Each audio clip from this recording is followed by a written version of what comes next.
ನಮಸ್ಕಾರ ಸ್ನೇಹಿತರೆ, rankers 360 degree current affairs YouTube ಚಾನಲ್ಗೆ ನಿಮಗೆಲ್ಲರಿಗೂ ಹೃತ್ಪೂರ್ವಕ ಸ್ವಾಗತ.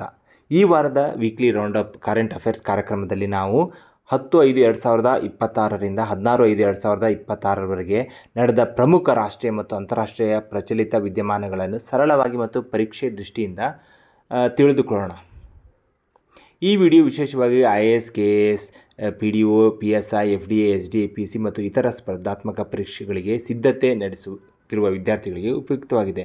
ಈ ವಾರದ ಕರೆಂಟ್ ಅಫೇರ್ನಲ್ಲಿ ನಾವು ಪೊಲಿಟಿಕ್ಸ್ ಆಗಿರ್ಬೋದು, economy, defence, science, technology, international affairs, sports ಮುಂತಾದ ಪ್ರಮುಖ ವಿಷಯಗಳನ್ನು ಒಳಗೊಂಡು ಎಕ್ಸಾಮ್ ಓರಿಯೆಂಟೆಡ್ ಫ್ಯಾಕ್ಟ್ಸ್ ಮತ್ತು ಅನಾಲಿಸಿಸನ್ನು ತಿಳಿದುಕೊಳ್ಳುತ್ತೇವೆ. ನಮ್ಮ ಉದ್ದೇಶ ಒಂದೇ, ಸ್ಟೇ ಅಪ್ಡೇಟೆಡ್, ಸ್ಟೇ ಅಹೆಡ್. ಅಂದರೆ ಪ್ರಚಲಿತ ವಿದ್ಯಮಾನಗಳಲ್ಲಿ ಸದಾ ಅಪ್ಡೇಟ್ ಆಗಿ ಸ್ಪರ್ಧಾತ್ಮಕ ಪರೀಕ್ಷೆಯಲ್ಲಿ ಒಂದು ಹೆಜ್ಜೆ ಮುಂದೆ ಇರಬೇಕು. ಹೀಗಾಗಿ ವಿಡಿಯೋ ಸಂಪೂರ್ಣವಾಗಿ ನೋಡಿ, ಇಂಪಾರ್ಟೆಂಟ್ ಪಾಯಿಂಟ್ಸ್ ನೋಟ್ ಮಾಡಿಕೊಳ್ಳಿ. ಇಂತಹ ವೀಕ್ಲಿ ಕರೆಂಟ್ ಅಫೇರ್ ಅಪ್ಡೇಟ್ಗಾಗಿ ಚಾನಲನ್ನು ಸಬ್ಸ್ಕ್ರೈಬ್ ಮಾಡಿ. ನಾನು ಡಾಕ್ಟರ್ ವೆಂಕಟೇಶ್ ಸಾಲಿ. ಈಗ ಶುರು ಮಾಡೋಣ ಈ ವಾರದ ಪ್ರಮುಖ ಪ್ರಚಲಿತ ವಿದ್ಯಮಾನಗಳನ್ನು. ನಮಸ್ಕಾರ ಸ್ನೇಹಿತರೆ, rankers 360 degree current affairs YouTube ಚಾನಲ್ಗೆ ನಿಮಗೆಲ್ಲರಿಗೂ ಹೃತ್ಪೂರ್ವಕ ಸ್ವಾಗತ. ಈ ವಾರದ weekly round up current affairs ಕಾರ್ಯಕ್ರಮದಲ್ಲಿ ನಾವು 10/5/2026ರಿಂದ 16/5/2026ರವರೆಗೆ ನಡೆದ ಪ್ರಮುಖ ರಾಷ್ಟ್ರೀಯ ಮತ್ತು ಅಂತಾರಾಷ್ಟ್ರೀಯ ಪ್ರಚಲಿತ ವಿದ್ಯಮಾನಗಳನ್ನು ಸರಳವಾಗಿ ಮತ್ತು ಪರೀಕ್ಷೆ ದೃಷ್ಟಿಯಿಂದ ತಿಳಿದುಕೊಳ್ಳೋಣ. ಈ ವಿಡಿಯೋ ವಿಶೇಷವಾಗಿ IAS, KAS, PDO, PSI, FDA, SDA, PC ಮತ್ತು ಇತರ ಸ್ಪರ್ಧಾತ್ಮಕ ಪರೀಕ್ಷೆಗಳಿಗೆ ಸಿದ್ಧತೆ ನಡೆಸುತ್ತಿರುವ ವಿದ್ಯಾರ್ಥಿಗಳಿಗೆ ಉಪಯುಕ್ತವಾಗಿದೆ. ಈ ವಾರದ ಕರೆಂಟ್ ಅಫೇರ್ನಲ್ಲಿ ನಾವು ಪೊಲಿಟಿಕ್ಸ್ ಆಗಿರ್ಬೋದು, economy, defence, science, technology, international affairs, sports ಮುಂತಾದ ಪ್ರಮುಖ ವಿಷಯಗಳನ್ನು ಒಳಗೊಂಡು ಎಕ್ಸಾಮ್ ಓರಿಯೆಂಟೆಡ್ ಫ್ಯಾಕ್ಟ್ಸ್ ಮತ್ತು ಅನಾಲಿಸಿಸನ್ನು ತಿಳಿದುಕೊಳ್ಳುತ್ತೇವೆ. ನಮ್ಮ ಉದ್ದೇಶ ಒಂದೇ, ಸ್ಟೇ ಅಪ್ಡೇಟೆಡ್, ಸ್ಟೇ ಅಹೆಡ್. ಅಂದರೆ ಪ್ರಚಲಿತ ವಿದ್ಯಮಾನಗಳಲ್ಲಿ ಸದಾ ಅಪ್ಡೇಟ್ ಆಗಿ ಸ್ಪರ್ಧಾತ್ಮಕ ಪರೀಕ್ಷೆಯಲ್ಲಿ ಒಂದು ಹೆಜ್ಜೆ ಮುಂದೆ ಇರಬೇಕು. ಹೀಗಾಗಿ ವಿಡಿಯೋ ಸಂಪೂರ್ಣವಾಗಿ ನೋಡಿ, ಇಂಪಾರ್ಟೆಂಟ್ ಪಾಯಿಂಟ್ಸ್ ನೋಟ್ ಮಾಡಿಕೊಳ್ಳಿ. ಇಂತಹ ವೀಕ್ಲಿ ಕರೆಂಟ್ ಅಫೇರ್ ಅಪ್ಡೇಟ್ಗಾಗಿ ಚಾನಲನ್ನು ಸಬ್ಸ್ಕ್ರೈಬ್ ಮಾಡಿ. ನಾನು ಡಾಕ್ಟರ್ ವೆಂಕಟೇಶ್ ಸಾಲಿ. ಈಗ ಶುರು ಮಾಡೋಣ ಈ ವಾರದ ಪ್ರಮುಖ ಪ್ರಚಲಿತ ವಿದ್ಯಮಾನಗಳನ್ನು. ವಿದ್ಯಾರ್ಥಿಗಳೇ, ಈಗ ನಾವು ವಿಕಸಿತ ಭಾರತ ಜಿ ಕಾಯ್ದೆ 2025 ಬಗ್ಗೆ ತಿಳಿದುಕೊಳ್ಳೋಣ. ಸೊ ಈ ಕಾಯ್ದೆ ಏನಿದೆಯಲ್ಲ, ಇದೇ ವರ್ಷದ ಜುಲೈ 1ರಿಂದ ಜಾರಿಗೆ ಬರಲಿದೆ. ಹಾಗಾದರೆ ಈ ಒಂದು ಕಾಯ್ದೆಯಲ್ಲಿ ಜಿ ಅಂದರೆ ಏನು ಅನ್ನೋದನ್ನು ನಾವು ಮೊದಲಿಗೆ ತಿಳಿದುಕೊಳ್ಳೋಣ. ಜಿ ಅಂತ ಹೇಳಿದರೆ guarantee for Rozgar and Ajeevika mission Gramin ಅಂತ. ಸೊ ಈ ಕಾಯ್ದೆ ಏನು ಜುಲೈ 1, 2026ರಿಂದ ಜಾರಿಗೆ ಬರಲಿದೆಯಲ್ಲ, ಅಂದಿನಿಂದ MG ನರೇಗಾ ರದ್ದುಗೊಳ್ಳಲಿದೆ. ಹಾಗಾದರೆ ಈ ಕಾಯ್ದೆಯ ಒಂದು ವೈಶಿಷ್ಟ್ಯತೆಗಳೇನು ಅನ್ನೋದನ್ನು ನಾವೀಗ ತಿಳಿದುಕೊಳ್ಳೋಣ. ಮೊದಲಿಗೆ ಉದ್ಯೋಗ ಖಾತರಿ. ಅಂದರೆ ಪ್ರತಿ ಹಣಕಾಸು ವರ್ಷಕ್ಕೆ 125 ದಿನಗಳ ಅಕೌಶಲ್ಯ ಕೂಲಿ ಉದ್ಯೋಗದ ಕಾನೂನುಬದ್ಧ ಖಾತರಿ. ಅಂದರೆ ನಿಮಗೆ ಎಕ್ಸಾಮ್ನಲ್ಲಿ ಕೇಳ್ಬೋದು 125 ದಿನಗಳ ಕೌಶಲ್ಯ ಅಂತ ಕೇಳ್ಬೋದು, ನಿಮ್ಮ ಕನ್ಫ್ಯೂಷನ್ ಮಾಡಲಿಕ್ಕೆ. ಬಟ್ ನೀವು ಅದನ್ನು 125 ದಿನಗಳ ಅಕೌಶಲ್ಯ ಕೂಲಿ ಉದ್ಯೋಗವನ್ನು ನೀಡ್ತದಂತ ನೀವು ತಿಳಿದುಕೊಳ್ಬೇಕು.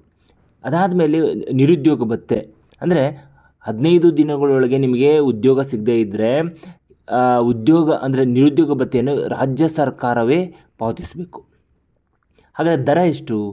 ಸೊ ಮೊದಲ 30 ದಿನಗಳಿಗೆ ಕೂಲಿ ದರದ 1/4 ಭಾಗವನ್ನು ಅದು ನಿರುದ್ಯೋಗ ಭತ್ಯೆ ಕೊಡಬೇಕು. ಅದೇ ರೀತಿ ಉಳಿದ ಭಾಗ ಅಂದರೆ 30 ದಿನಗಳ ನಂತರ 1/2 ಭಾಗದ ಒಂದು ಕೂಲಿಯ ದರವನ್ನು ಇಲ್ಲಿ ರಾಜ್ಯ ಸರ್ಕಾರಗಳು ನೀಡಬೇಕು. ಹಾಗಾದರೆ ಕೂಲಿಯನ್ನು ಹೇಗೆ ಪಾವತಿಸಬೇಕು? ಅಂದರೆ ವಾರಕ್ಕೆ ಒಂದು ಬಾರಿ ಅಥವಾ 15 ದಿನಗಳೊಳಗೆ ಕೂಲಿಯನ್ನು ಪಾವತಿಸಬೇಕು. ಅಂದರೆ ಯಾವುದೇ ವೈಯಕ್ತಿಕ ಬ್ಯಾಂಕ್ ಖಾತೆ ಆಗಿರ್ಬೋದು ಅಥವಾ ಅಂಚೆ ಕಚೇರಿ ಖಾತೆಯಲ್ಲಿ ನೇರವಾಗಿ ವರ್ಗಾವಣೆ ಮಾಡಬಹುದು. ಇನ್ ಕೇಸ್ ಕೂಲಿ ಪಾವತಿಯಲ್ಲಿ ಏನಾದರೂ ವಿಳಂಬ ಆದರೆ, ಅಂದರೆ 15 ದಿನಗಳೊಳಗೆ ಪಾವತಿಸಿದ್ದರೆ ದಿನಕ್ಕೆ ಎಷ್ಟು ಕೊಡಬೇಕಂತ ಹೇಳಿದ್ರೆ 0.05 ಇವರು ಅದಕ್ಕೆ ಕೂಲಿಗೆ 0.05% ಕೂಲಿಯನ್ನು ಹಾಕಿ ಕೊಡಬೇಕಾಗ್ತದೆ. ಹಾಗಾದರೆ ಏನೇನೆಲ್ಲ ನಿಷೇಧ ಮಾಡಿದ್ದಾರೆ ಈ ಒಂದು ಕಾಯ್ದೆಯಡಿ ಅಂತ ಹೇಳೋದಾದರೆ, ಗುತ್ತಿಗೆದಾರರನ್ನು ಇಲ್ಲಿ ನಿಷೇಧಿಸಲಾಗಿದೆ. ಅದೇ ರೀತಿಯಾಗಿ ಭಾರೀ ಯಂತ್ರೋಪಕರಣಗಳು, ಯಾಕಂದರೆ ಹೇಳಿದರೆ ಈ ಭಾರೀ ಯಂತ್ರೋಪಕರಣಗಳು ಕಾರ್ಮಿಕರನ್ನೇ ಬದಲಾಯಿಸಿಬಿಡ್ತವೆ. ಆದ್ದರಿಂದ ಭಾರೀ ಯಂತ್ರೋಪಕರಣಗಳನ್ನು ಇಲ್ಲಿ ನಿಷೇಧಿಸಲಾಗಿದೆ. ಹಾಗಾದರೆ ಕೆಲಸ ಮಾಡುವ ಸ್ಥಳದಲ್ಲಿ ಯಾವ್ಯಾವೆಲ್ಲ ಸೌಲಭ್ಯಗಳನ್ನು ನೀಡಲಾಗಿದೆ ಅಂತ ಹೇಳಿದ್ರೆ, ಸುರಕ್ಷಿತ ಕುಡಿಯುವ ನೀರಿನ ವ್ಯವಸ್ಥೆಯನ್ನು ನೀಡಬೇಕಂತ ಈ ಕಾಯ್ದೆ ಹೇಳ್ತದೆ. ಅದ್ರ ಜೊತೆಗೆ ಮಕ್ಕಳಿಗೆ ನೆರಳು ಮತ್ತು ವಿಶ್ರಾಂತಿ ಅವಧಿಗಳು ಇರಬೇಕು ಅನ್ನೋದನ್ನು ಹೇಳ್ತದೆ. ಅಂದರೆ ಯಾರು ತಾಯಂದಿರು ಕೆಲಸಕ್ಕೆ ಬಂದಿದ್ದರೆ ಸೊ ಅವರಿಗೆ ವಿಶ್ರಾಂತಿ ಅವಧಿಗಳಿರಬೇಕನ್ನೋದು ಈ ಒಂದು ಕಾಯ್ದೆ ಹೇಳ್ತದೆ. ಅದ್ರ ಜೊತೆಗೆ ಪ್ರಥಮ ಚಿಕಿತ್ಸೆ ಪೆಟ್ಟಿಗೆಯನ್ನು ಇಡಬೇಕು ಅನ್ನೋದು ಈ ಕಾಯ್ದೆ ಹೇಳ್ತದೆ. ಹಾಗಾದರೆ ಯಾವ ಕಾಲದಲ್ಲಿ 125 ದಿನಗಳ ಒಂದು ಉದ್ಯೋಗ ನೀಡಬೇಕು ಅನ್ನೋದನ್ನು ಯಾರು ಖಾತ್ರಿಪಡಿಸಬೇಕು ಅಥವಾ ಅಧಿಸೂಚನೆ ಹೊರಡಿಸ್ಬೇಕಂದ್ರೆ ರಾಜ್ಯ ಸರ್ಕಾರಗಳು ಅಧಿಸೂಚನೆಯನ್ನು ಹೊರಡಿಸಬೇಕು. ಅಂದರೆ ಈ ಬಿತ್ತನೆ ಅಥವಾ ಮತ್ತು ಕೊಯ್ಲಿ ಕಾರ್ಮಿಕರ ಲಭ್ಯತೆಯನ್ನು ಖಚಿತಪಡಿಸಿಕೊಂಡು ಈ ಒಂದು ನೋಟಿಫಿಕೇಷನನ್ನು ಇವರು ಬಿಡಬೇಕಾಗ್ತದೆ. ಹಾಗಾದರೆ ಎಷ್ಟು ದೂರದವರೆಗೂ ಈ ಒಂದು ಉದ್ಯೋಗ ಖಾತರಿ ನೀಡಬೇಕಾಗ್ತದೆ ಅಂತ ಹೇಳಿದ್ರೆ 5 ಕಿಲೋಮೀಟ್ರ್ ಒಳಗೆ ಈ ಒಂದು ಉದ್ಯೋಗವನ್ನು ಒದಗಿಸಬೇಕಾಗ್ತದೆ. ಇನ್ ಕೇಸ್ 5 ಕಿಲೋಮೀಟ್ರ್ಗಿಂತ ಜಾಸ್ತಿ ಮತ್ತು ಬ್ಲಾಕ್ನ ಒಳಗಿದ್ದರೆ ಕೂಲಿಯ ಜೊತೆಗೆ ಕೂಲಿ 10% ಹೆಚ್ಚಿಗೆ ಪಾವತಿಸಬೇಕನ್ನೋದು ಈ ಕಾಯ್ದೆ ಹೇಳ್ತದೆ. ಅಂದರೆ ಈಗ ಕೂಲಿ ದರ 100 ರೂಪಾಯಿ ಇದ್ದರೆ 10% ಅಂತ ಹೇಳಿದ್ರೆ 110% ಇದನ್ನು ಕೂಲಿಯನ್ನು ಪಾವತಿಸಬೇಕು ಅನ್ನೋದನ್ನು ಇದು ಹೇಳ್ತದೆ. ಪಾರದರ್ಶಕತೆ ಅಂದರೆ ಪಾರದರ್ಶಕತೆಯನ್ನು ತರಲು ಜನತಾ ಬೋರ್ಡ್ಗಳನ್ನು ಇಲ್ಲಿ ಹಾಕಬೇಕನ್ನೋದು ಈ ಒಂದು ಕಾಯ್ದೆ ಹೇಳ್ತದೆ. ಅಂದರೆ ಈ ಜನತಾ ಬೋರ್ಡಲ್ಲಿ ಕಾಮಗಾರಿಯ ವಿವರಗಳಾಗಿರ್ಬೋದು ಅಥವಾ ಕಾರ್ಮಿಕರ ದಿನಗಳಾಗಿರ್ಬೋದು, ವಸ್ತುಗಳ ಪ್ರಮಾಣ ಆಗಿರ್ಬೋದು, ಪ್ರತಿ ಅಂಶದ ವೆಚ್ಚಗಳನ್ನು ಕೂಡ ಪ್ರದರ್ಶಿಸಬೇಕು ಅನ್ನೋದು ಈ ಕಾಯ್ದೆ ತಿಳಿಸ್ತದೆ. ಅದರಂತೆ ಹಾಜರಾತಿ ಏನಿದೆಯಲ್ಲ, ಹಾಜರಾತಿ ಮುಖ ದೃಢೀಕೃತ ಹಾಜರಾತಿ ವ್ಯವಸ್ಥೆ ಅಂದರೆ ಆಧಾರ್ ಬೇಸ್ಡ್ ಅಟೆಂಡೆನ್ಸ್ನ ಹಾಕಬೇಕು ಅನ್ನೋದನ್ನು ಈ ಕಾಯ್ದೆ ಹೇಳ್ತದೆ. ಹಾಗಾದರೆ ಈ ಕಾಯ್ದೆಯ ಅಡಿಯಲ್ಲಿ ಈ ಹಣಕಾಸು ಹಂಚಿಕೆ ಹೆಂಗಾಗ್ತದೆ ಅನ್ನೋದನ್ನು ನೋಡೋಣ. ಸೊ ಈಶಾನ್ಯ ಮತ್ತು ಹಿಮಾಲಯದ ರಾಜ್ಯಗಳಲ್ಲಿ 90% ಒಂದು ಹಣಕಾಸನ್ನು ಕೇಂದ್ರ ಸರ್ಕಾರವೇ ಭರಿಸ್ತದೆ. ರಿಮೈನಿಂಗ್ 10% ಇದೆಯಲ್ಲ, ಆ ಒಂದು ಈಶಾನ್ಯ ಮತ್ತು ಹಿಮಾಲಯದ ರಾಜ್ಯಗಳು ಭರಿಸಬೇಕು. ಅದೇ ರೀತಿ ಇತರ ರಾಜ್ಯಗಳು ಅಥವಾ ವಿಧಾನಸಭೆ ಹೊಂದಿರುವ ಕೇಂದ್ರಾಡಳಿತ ಪ್ರದೇಶಗಳಲ್ಲಿ 60% ಫಂಡನ್ನು ಯಾರು ಕೊಡ್ತಾರೆ? Central government. ರಿಮೈನಿಂಗನ್ನು ಯಾರು ಕೊಡ್ತಾರೆ? ಇತರ ರಾಜ್ಯಗಳು. ಅದರಂತೆ ವಿಧಾನಸಭೆ ಇಲ್ಲದ ಕೇಂದ್ರಾಡಳಿತ ಪ್ರದೇಶಗಳಲ್ಲಿ 100% ಒಂದು ಹಣಕಾಸನ್ನು ಯಾರು ಒದಗಿಸ್ತಾರೆ? ಕೇಂದ್ರ ಸರ್ಕಾರವೇ ಒದಗಿಸ್ತದೆ. ಸೊ ವಸ್ತುಗಳ ವೆಚ್ಚದ ಮಿತಿ ಎಷ್ಟಿದೆ ಅಂತ ಹೇಳಿದರೆ ಜಿಲ್ಲಾ ಮಟ್ಟದಲ್ಲಿ ಈ ಮಿತಿ ಏನಿದೆ 40% ಮೀರಿರಬಾರ್ದು. ಹಾಗಾದರೆ ಯಾವೆಲ್ಲ ಕಾಮಗಾರಿಗಳಿಗೆ ಇಲ್ಲಿ ಒಂದು ಅನುಮೋದನೆ ನೀಡಲಾಗಿದೆ ಅಂತ ಹೇಳಿದರೆ 4 ಪ್ರಕಾರದ ವಿಷಯಾಧಾರಿತ ಕ್ಷೇತ್ರಗಳಲ್ಲಿ ಈ ಕಾಯ್ದೆಯು ಕೆಲಸ ಮಾಡಲಿಕ್ಕೆ ಅಲೋ ಮಾಡ್ತದೆ. ಮೊದಲನೇದಾಗಿ ಜಲ ಭದ್ರತಾ ಕಾಮಗಾರಿಗಳು ಅಂದರೆ ಕೊಳ್ಳಗಳಿರ್ಬೋದು, ಲೇಕ್ಸ್ಗಳಿರ್ಬೋದು, ಪಾಂಡ್ಸ್ಗಳಿರ್ಬೋದು, ಅಲ್ಲಿ ಕೆಲಸ ಮಾಡಲಿಕ್ಕೆ ಅವಕಾಶ ಕೊಡ್ತದೆ. ಜೊತೆಗೆ ಮೂಲ ಗ್ರಾಮೀಣ ಮೂಲ ಸೌಕರ್ಯಗಳ ಬಗ್ಗೆ ಅಲ್ಲಿ ವರ್ಕ್ ಮಾಡಲಿಕ್ಕೆ ಇದು ಅವಕಾಶ ಕೊಡ್ತದೆ. ಅದರ ಜೊತೆಗೆ ಜೀವನೋಪಾಯ ಸಂಬಂಧಿತ ಮೂಲ ಸೌಕರ್ಯಗಳು, ಕೊನೆಯದಾಗಿ ಅತಿಯಾದ ಹವಾಮಾನ ತಗ್ಗಿಸುವ ಕಾಮಗಾರಿಗಳಿಗೆ ಈ ಒಂದು ಕಾಯ್ದೆ ಪರ್ಮಿಷನ್ ಕೊಡ್ತದೆ ಕೆಲಸ ಮಾಡಲಿಕ್ಕೆ.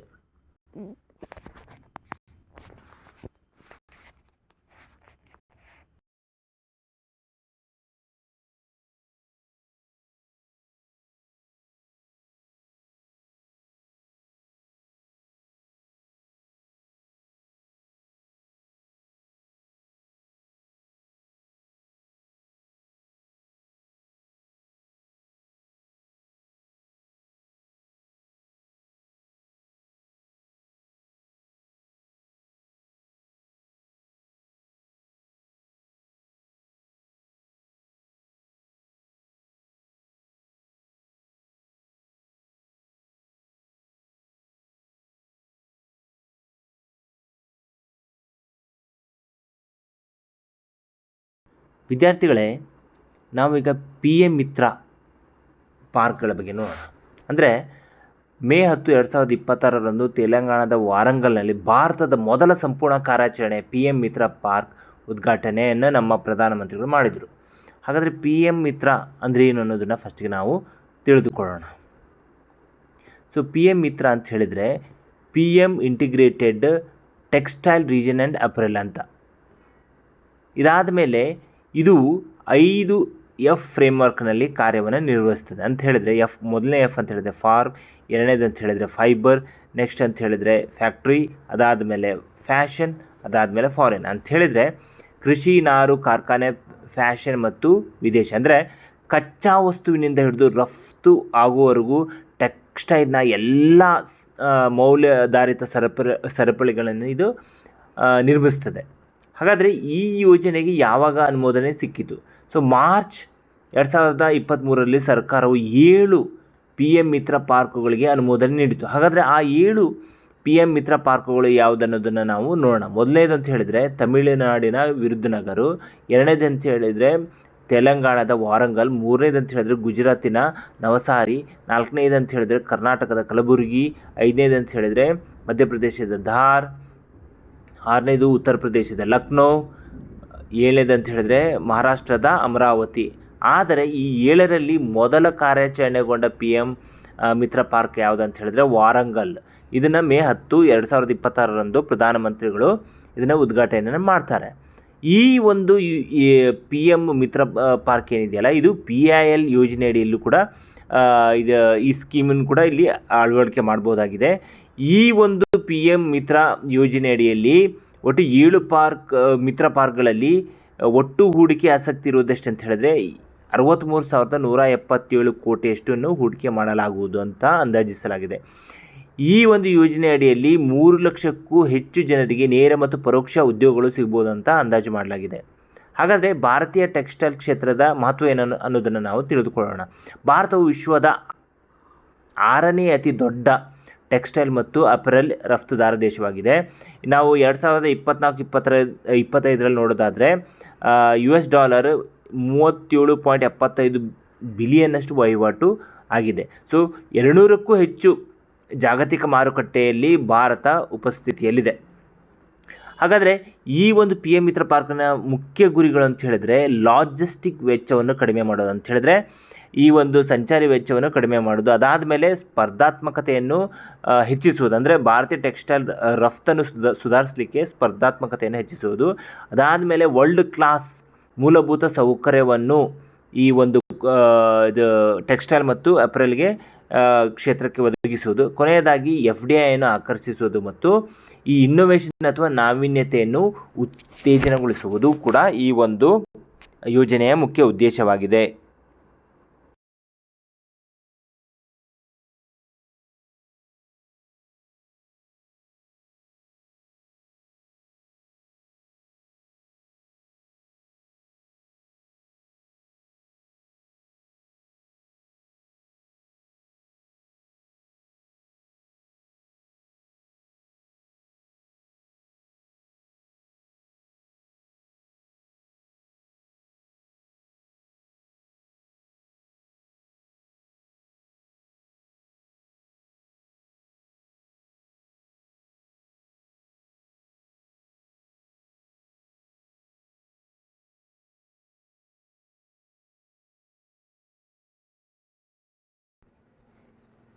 ವಿದ್ಯಾರ್ಥಿಗಳೇ, ಈಗ ನಾವು ಪಾತ್ ಫೈಂಡರ್ ಭಾರತದ ಮೊದಲ ಕಕ್ಷಾ ಡೇಟಾ ಸೆಂಟರ್ ಉಪಗ್ರಹದ ಬಗ್ಗೆ ತಿಳಿದುಕೊಳ್ಳೋಣ.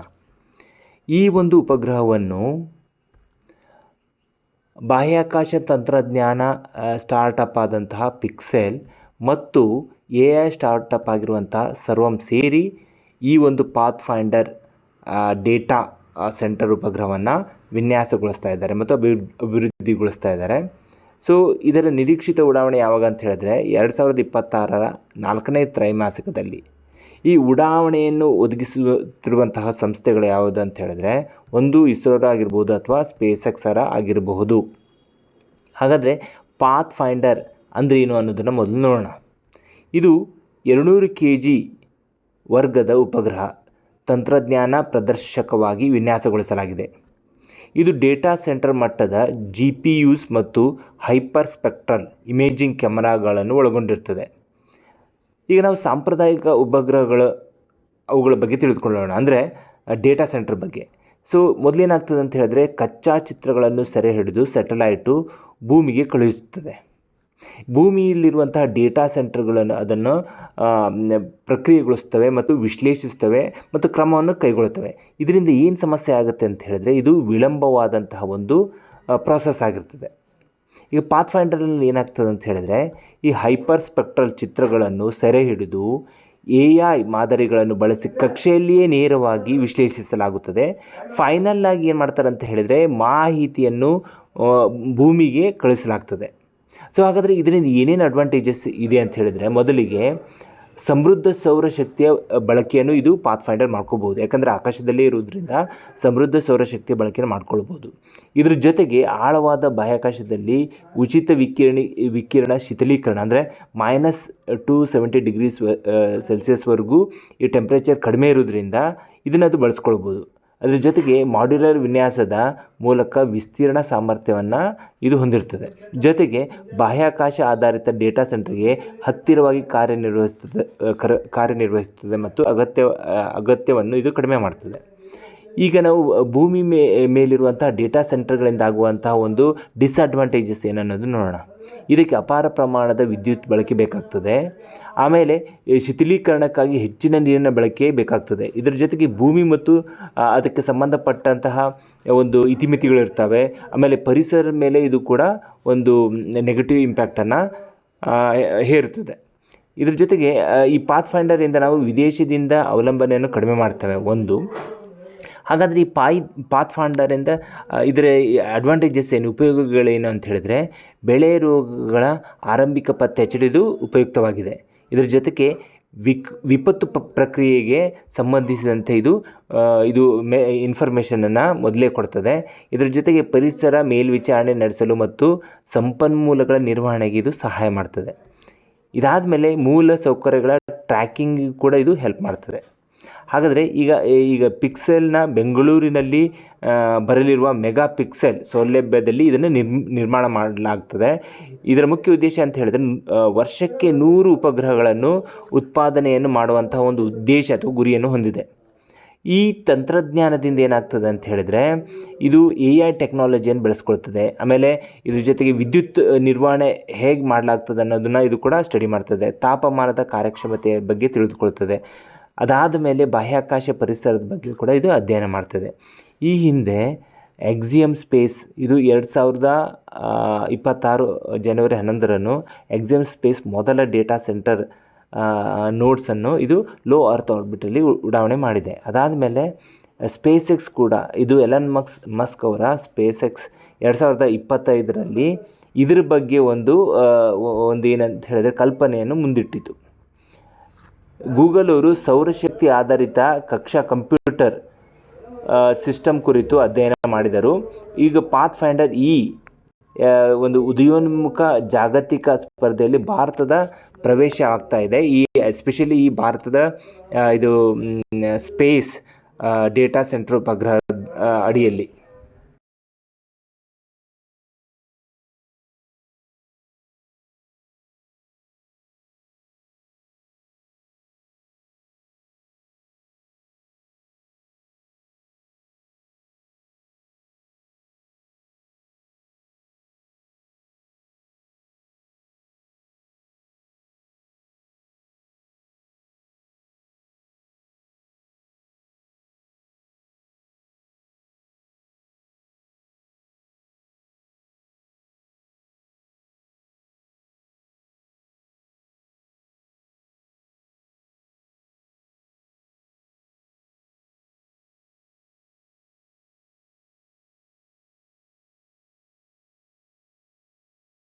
ವಿದ್ಯಾರ್ಥಿಗಳೇ, ಈಗ ನಾವು ಜನ ಸುರಕ್ಷಾ ಯೋಜನೆಗಳ ಬಗ್ಗೆ ತಿಳಿದುಕೊಳ್ಳೋಣ. ಈ ಜನ ಸುರಕ್ಷಾ ಯೋಜನೆಗಳು ಪೂರೈಸಿ 11 ವರ್ಷಗಳಾಗಿದೆ. ಇದನ್ನು ಇಲ್ಲಿವರೆಗೂ 94.56 ಕೋಟಿ ಜನರು ಇದರಲ್ಲಿ ನೋಂದಾಯಿತರಾಗಿದ್ದಾರೆ. ಹಾಗಾದರೆ ಈ ಜನ ಸುರಕ್ಷಾ ಯೋಜನೆ ಅಂದರೆ ಏನು ಅನ್ನೋದನ್ನು ನಾವು ತಿಳಿದುಕೊಳ್ಳೋಣ. ನಾನು ಮೊದಲೇ ಹೇಳಿದಂಗೆ ಪ್ರಧಾನಮಂತ್ರಿಯವರು ಮೇ 9ರಂದು 2015ರಂದು ಎಲ್ಲ ಭಾರತೀಯ ಸಾರ್ವಜನಿಕರಿಗೆ ಈ ಒಂದು ಯೋಜನೆಯನ್ನು ನೀಡಿದ್ದಾರೆ. ಅದರಲ್ಲೂ ಎಸ್ಪೆಷಲಿ ಯಾರು ಟಾರ್ಗೆಟ್ ಮಾಡಿದ್ದಾರೆ ಅಂತ ಹೇಳಿದ್ರೆ ಅಸಂಘಟಿತ ಅನ್ಆರ್ಗನೈಸ್ಡ್ ಇನ್ ಸೆಕ್ಟರ್ ಅಂತ ಹೇಳ್ತಾರಲ್ಲ ಅವರಿಗೆ ಮತ್ತು ದುರ್ಬಲ ಸಮಾಜದವರನ್ನು ಗುರಿಯಾಗಿಸಿಕೊಂಡು ಈ ಯೋಜನೆಯನ್ನು ರೂಪಿಸಲಾಗಿದೆ. ಹಾಗಾದರೆ ಜನ ಸುರಕ್ಷಾ ಯೋಜನೆ ಅಡಿಯಲ್ಲಿ ಯಾವ್ಯಾವೆಲ್ಲ ಯೋಜನೆಗಳು ಬರ್ತವೆ ಅನ್ನೋದನ್ನು ನಾವು ನೋಡೋಣ. ಮೊದಲನೇದಾಗಿ ಪ್ರಧಾನಮಂತ್ರಿ ಜೀವನ್ ಜ್ಯೋತಿ ಬಿಮಾ ಯೋಜನೆ ಬರ್ತದೆ. ಅದಾದ ಮೇಲೆ ಪ್ರಧಾನಮಂತ್ರಿ ಸುರಕ್ಷಾ ಬಿಮಾ ಯೋಜನೆ ಬರ್ತದೆ. ಅದಾದಮೇಲೆ ಮೂರನೇದಾಗಿ ಅಟಲ್ ಪಿಂಚಣಿ ಯೋಜನೆ ಬರ್ತದೆ. ಹಾಗಾದರೆ ಪ್ರಧಾನಮಂತ್ರಿ ಜೀವನ್ ಜ್ಯೋತಿ ಬಿಮಾ ಯೋಜನೆ ಅಂದರೆ ಏನು ಅಂತ ಹೇಳಿದ್ರೆ ಯಾವುದೇ ಕಾರಣದಿಂದ ಮರಣ ಸಂಭವಿಸಿದರೆ ಅವರಿಗೆ 2 ಲಕ್ಷದ 1 ವರ್ಷದ ಜೀವ ವಿಮೆ ರಕ್ಷಣೆಯನ್ನು ಇದು ನೀಡ್ತದೆ. ಹಾಗಾದರೆ ಯಾರ್ಯಾರೆಲ್ಲ ಎಲಿಜಿಬಲ್ ಇದ್ದಾರೆ ಅಂತ ಹೇಳಿದ್ರೆ 18ರಿಂದ 50 ವರ್ಷದ ವಯಸ್ಸಿನ ವೈಯಕ್ತಿಕ ಬ್ಯಾಂಕ್ ಅಥವಾ ಅಂಚೆ ಖಾತೆ ಹೊಂದಿದವರು. ಆದರೆ ಹಾಗಾದರೆ ಪ್ರೀಮಿಯಮ್ ಎಷ್ಟು ಅಂತ ಕೇಳಿದರೆ ವರ್ಷಕ್ಕೆ 436 ರೂಪಾಯಿ, ಅಂದರೆ ದಿನಕ್ಕೆ 2 ರೂಪಾಯಿಗಿಂತಲೂ ಕಡಿಮೆ ಬರ್ತದೆ, ರೈಟ್. ಇದು ಆಟೋ ಡೆಬಿಟ್ ಆಗುತ್ತೆ ನಿಮ್ಮ ಅಕೌಂಟಿಂದ. ಎರಡನೇದಂತ ಹೇಳಿದರೆ ಪ್ರಧಾನಮಂತ್ರಿ ಸುರಕ್ಷಾ ಬಿಮಾ ಯೋಜನೆ, ಅಂದರೆ ಅಪಘಾತ ವಿಮೆ ಆಗಿದೆ ಇದು. ಅಪಘಾತದಲ್ಲಿ ಮರಣ ಹೊಂದಿದರೆ ಅಥವಾ ಸಂಪೂರ್ಣ ಅಂಗವೈಕಲ್ಯ ಹೊಂದಿದರೆ ಇವರಿಗೆ 2 ಲಕ್ಷದವರೆಗೂ ಜೀವ ವಿಮೆಯನ್ನು ನೀಡ್ತಾರೆ. ಸೊ ಹಾಗಾದರೆ ಭಾಗಶಃ ಅಂಗವೈಕಲ್ಯ ಆದರೆ ಎಷ್ಟು ಅಂತ ನೀವು ಕೇಳ್ಬೋದು. ಅದಕ್ಕೆ 1 ಲಕ್ಷದವರೆಗೂ ಜೀವ ವಿಮೆಯನ್ನು ನೀಡ್ತಾರೆ. ಸೊ ಹಾಗಾದರೆ ಅರ್ಹತೆ ಏನು ಈ ಒಂದು ಯೋಜನೆ ಅಡಿಯಲ್ಲಿ ಅಂತ ಹೇಳಿದ್ರೆ 18ರಿಂದ 70 ವರ್ಷ ವಯಸ್ಸಿನ ಖಾತೆದಾರರಿಗೆ ಇದು ಲಭ್ಯವಾಗ್ತದೆ. ಈ ಒಂದು ಯೋಜನೆಯಲ್ಲಿ ವರ್ಷಕ್ಕೆ 20 ರೂಪಾಯಿ, ಅಂದರೆ ತಿಂಗಳಿಗೆ 2 ರೂಪಾಯಿಗಿಂತ ಕಡಿಮೆ ಬರ್ತದೆ. ಅದನ್ನು ಪ್ರೀಮಿಯಮನ್ನು ಇವರು ಕಟ್ಟಬೇಕು. ಮೂರನೇದಾಗಿ ಅಟಲ್ ಪಿಂಚಣಿ ಯೋಜನೆ. ಇದು ಅಸಂಘಟಿತ ವಲಯದವರಿಗಾಗಿ ಜಾರಿಗೊಳಿಸಿದ ಪಿಂಚಣಿ ಯೋಜನೆಯಾಗಿದೆ. ಹಾಗಾದರೆ ಅರ್ಹತೆ ಏನಂತ ಹೇಳಿದರೆ, ಅಂದರೆ 60 ವರ್ಷ ವಯಸ್ಸಿನ ನಂತರ ತಿಂಗಳಿಗೆ 1,000ದಿಂದ 5,000ವರೆಗೂ ಪಿಂಚಣಿಯನ್ನು ನೀಡಲಾಗುತ್ತದೆ. ಹಾಗಾದರೆ ಅರ್ಹತೆ ಏನು ಅಂತ ಕೇಳಿದರೆ 18ರಿಂದ 40 ವರ್ಷ ವಯಸ್ಸಿನ, ಅದರಲ್ಲೂ ಎಸ್ಪೆಷಲಿ ಆದಾಯ ತೆರಿಗೆ ಪಾವತಿದಾರರಲ್ಲದ, ಇದನ್ನು ನೀವು ನೆನಪಲ್ಲಿಟ್ಕೋಬೇಕು. ಸೊ 18ರಿಂದ 40 ವರ್ಷದ ವಯಸ್ಸಿನ ಆದಾಯ ತೆರಿಗೆ ಪಾವತಿದಾರರಲ್ಲದ ಬ್ಯಾಂಕ್ ಖಾತೆಯನ್ನು ಹೊಂದಿದವರಿಗೆ ಇದನ್ನು ನೀಡಲಾಗ್ತದೆ. ಸೊ ಮೊದಲು ಚಂದಾದಾರರಿಗೆ ನೀಡಲಾಗುತ್ತದೆ. ಅದಾದ ನಂತರ ಅವರ ಮರಣ ಹೊಂದಿದ ನಂತರ ಪತಿ ಅಥವಾ ಪತ್ನಿಗೆ ಜೀವನ ಸಂಗಾತಿಗೆ ಇದನ್ನು ನೀಡಲಾಗ್ತದೆ. ಸೊ ಈ ಯೋಜನೆಯನ್ನು ಯಶಸ್ವಿಯಾಗಿಗೊಳಿಸಲು ಜನ ಸುರಕ್ಷತಾ ಪೋರ್ಟಲನ್ನು ಅವರು ಇಂಪ್ಲಿಮೆಂಟ್ ಮಾಡಿದ್ದಾರೆ. ಸೊ ಇದು ಯಾಕೆ ಅಂತ ಹೇಳಿದ್ರೆ, ಈ ಯೋಜನೆಗೆ ಸಂಬಂಧಪಟ್ಟಂಗೆ ನಿಮ್ಮದೇನಾದರೂ ದೂರುಗಳಿದ್ದರೆ ಅದನ್ನು ಸರಳ ರೀತಿಯಲ್ಲಿ ಪರಿಹಾರಗೊಳಿಸಲು ಈ ಪೋರ್ಟಲನ್ನು ಇಂಪ್ಲಿಮೆಂಟ್ ಮಾಡಿದ್ದಾರೆ. ಸೊ ಇದು ನೈಜ, ಅಂದರೆ ನಿಮಗೆ ಕಂಪ್ಲೇಂಟನ್ನು ನೀವು ಟ್ರ್ಯಾಕ್ ಮಾಡ್ಬೋದು. ನಿಮ್ಮ ಕಂಪ್ಲೇಂಟ್ ಅಂದರೆ ನೀವೇನು ಕಂಪ್ಲೇಂಟ್ ಮಾಡಿರ್ತೀರಲ್ಲ, ಯಾವ ಸ್ಟೇಜಲ್ಲಿದೆ ಅನ್ನೋದನ್ನು ಕೂಡ ನೀವು ಇದರಲ್ಲಿ ಟ್ರ್ಯಾಕ್ ಮಾಡ್ಬೋದು.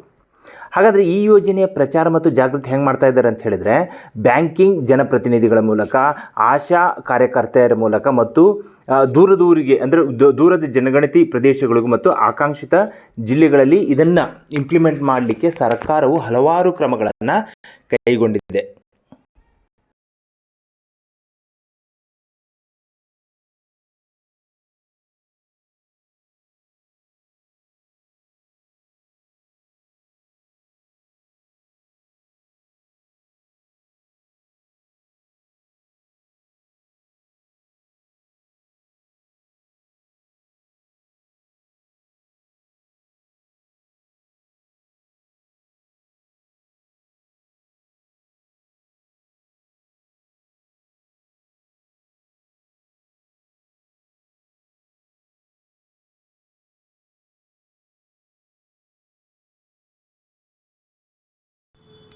ವಿದ್ಯಾರ್ಥಿಗಳೇ, ಈಗ ನಾವು ಬಕ್ಸಾ ಜೇನುತುಪ್ಪ ಇದ್ರ ಬಗ್ಗೆ ತಿಳಿದುಕೊಳ್ಳೋಣ, ರೈಟ್.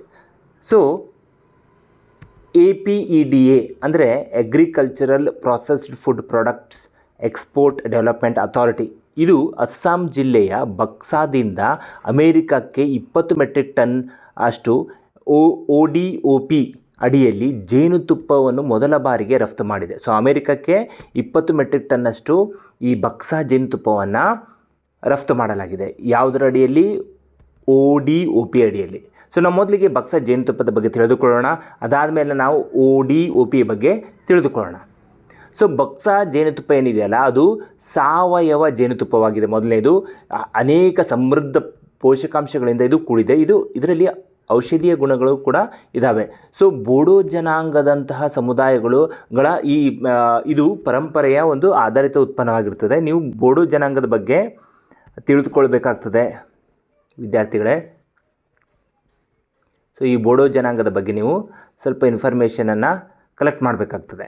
ಸೊ ಹಾಗಾಗಿ ಈ ಒಂದು ಬಕ್ಸಾ ಜೇನುತುಪ್ಪವನ್ನು ಇದು ODOP ಅಡಿಯಲ್ಲಿ ರಫ್ತು ಮಾಡಲಾಗಿದೆ. ಹಾಗಾದರೆ ಈ ODOP ಅಂದರೆ ಏನು ಅನ್ನೋದನ್ನು ನಾವು ತಿಳಿದುಕೊಳ್ಳೋಣ, ರೈಟ್. ಸೊ ODOP ಅಂತ ಹೇಳಿದರೆ ಒನ್ ಡಿಸ್ಟ್ರಿಕ್ಟ್ ಒನ್ ಪ್ರಾಡಕ್ಟ್, ಅಂದರೆ ಭಾರತದ ಪ್ರತಿಯೊಂದು ಜಿಲ್ಲೆಯಿಂದ ಒಂದು ವಿಶಿಷ್ಟ ಉತ್ಪನ್ನವನ್ನು ಗುರುತಿಸೋದು. ಫಾರ್ ಎಕ್ಸಾಂಪಲ್ ಧಾರವಾಡ ಅಂತ ತಿಳ್ಕೊಂಡ್ರೆ ಧಾರವಾಡ ಪೇಡವನ್ನು ಗುರುತಿಸೋದು. ಸೊ ಹಾಗಾಗಿ ಗುರುತಿಸಿ ಬ್ರ್ಯಾಂಡಿಂಗ್ ಮಾಡುವುದು ಮತ್ತು ಪ್ರಚಾರ ಮಾಡುವ ಉದ್ದೇಶದಿಂದ ಈ ಒಂದು ಯೋಜನೆಯನ್ನು ಕೈಗೊಳ್ಳಲಾಗಿದೆ. ಯಾವುದು? ODOPಯನ್ನು. ಹಾಗಾದರೆ ಇದರ ಮುಖ್ಯ ಉದ್ದೇಶ ಏನಂತ ಅನ್ನೋದನ್ನು ನಾವು ತಿಳಿದುಕೊಳ್ಳೋಣ. ಜಿಲ್ಲಾ ನಿರ್ದಿಷ್ಟ ಉತ್ಪನ್ನಗಳ ಮೌಲ್ಯವರ್ಧನೆಯನ್ನು ಹೆಚ್ಚಿಸುವುದು, ಸ್ಥಳೀಯ ಉದ್ಯೋಗ ಸೃಷ್ಟಿಸುವುದು ಮತ್ತು ಸಣ್ಣ ಮಟ್ಟದ ಉತ್ಪಾದಕರನ್ನು ನೇರವಾಗಿ ರಾಷ್ಟ್ರೀಯ ಮತ್ತು ಜಾಗತಿಕ ಮಾರುಕಟ್ಟೆಗಳೊಂದಿಗೆ ಸಂಪರ್ಕಿಸುವುದು. ಇದರ ಮೂಲಕ ಆರ್ಥಿಕತೆಯನ್ನು ಬಲಪಡಿಸುವುದೇ ಈ ಒಂದು ಯೋಜನೆಯ ಮುಖ್ಯ ಉದ್ದೇಶ. ಯಾವುದು? ODOP. ಹಾಗಾದರೆ ಈ ODOP ಹೇಗೆ ಕಾರ್ಯನಿರ್ವಹಿಸ್ತದೆ ಅನ್ನೋದನ್ನು ನಾವೀಗ ನೋಡೋಣ. ಮೊದಲು ಉತ್ಪನ್ನವನ್ನು ಗುರುತಿಸುವಿಕೆ, ಅಂದರೆ ಯಾವ ಜಿಲ್ಲೆಯಿಂದ ಯಾವ ಒಂದು ಉತ್ಪನ್ನವು ಗುರುತಿಸಬೇಕು ಅನ್ನೋದು ಫಸ್ಟಿಗೆ ನೋಡಬೇಕಾಗ್ತದೆ. ಫಾರ್ ಎಕ್ಸಾಂಪಲ್, ಉದಾಹರಣೆಗೆ ಬಕ್ಸದಿಂದ ಜೇನುತುಪ್ಪ ಆಗಿರ್ಬೋದು, ಧಾರವಾಡದಿಂದ ಧಾರವಾಡ ಪೇಡ ಆಗಿರ್ಬೋದು, ಅದನ್ನು ಗುರುತಿಸಲಾಗ್ತದೆ. ಅದಾದ ಮೇಲೆ ಕೌಶಲ್ಯ ಅಭಿವೃದ್ಧಿಯನ್ನು ಮಾಡಲಾಗುತ್ತದೆ. ಅಂದರೆ ಉತ್ಪನ್ನದ ಗುಣಮಟ್ಟವನ್ನು ಮತ್ತು ವಿಶ್ವಾಸವನ್ನು ಸುಧಾರಿಸುವ ದೃಷ್ಟಿಯಿಂದ ಸ್ಥಳೀಯರಿಗೆ ಕೌಶಲ್ಯಾಭಿವೃದ್ಧಿಯನ್ನು ಮಾಡಲಾಗ್ತದೆ. ಅದಾದಮೇಲೆ ಆರ್ಥಿಕ ಸಹಾಯ, ಸೊ ಪರೀಕ್ಷಾ ಪ್ರಯೋಗಾಲಯಗಳಿರ್ಬೋದು ಅಥವಾ ಸಂಸ್ಕರಣಾ ಘಟಕಗಳಂಥ ಮೂಲ ಸೌಕರ್ಯಗಳನ್ನು ಇದು ಒದಗಿಸುತ್ತದೆ. ಯಾವುದರಡಿಯಲ್ಲಿ ಅಂತ ಹೇಳಿದ್ರೆ PMFME, ಅಂದರೆ prime minister formalisation of micro food processing enterprises ಮೂಲಕ ಇದು ಸಹಾಯವನ್ನು ಮಾಡ್ತದೆ.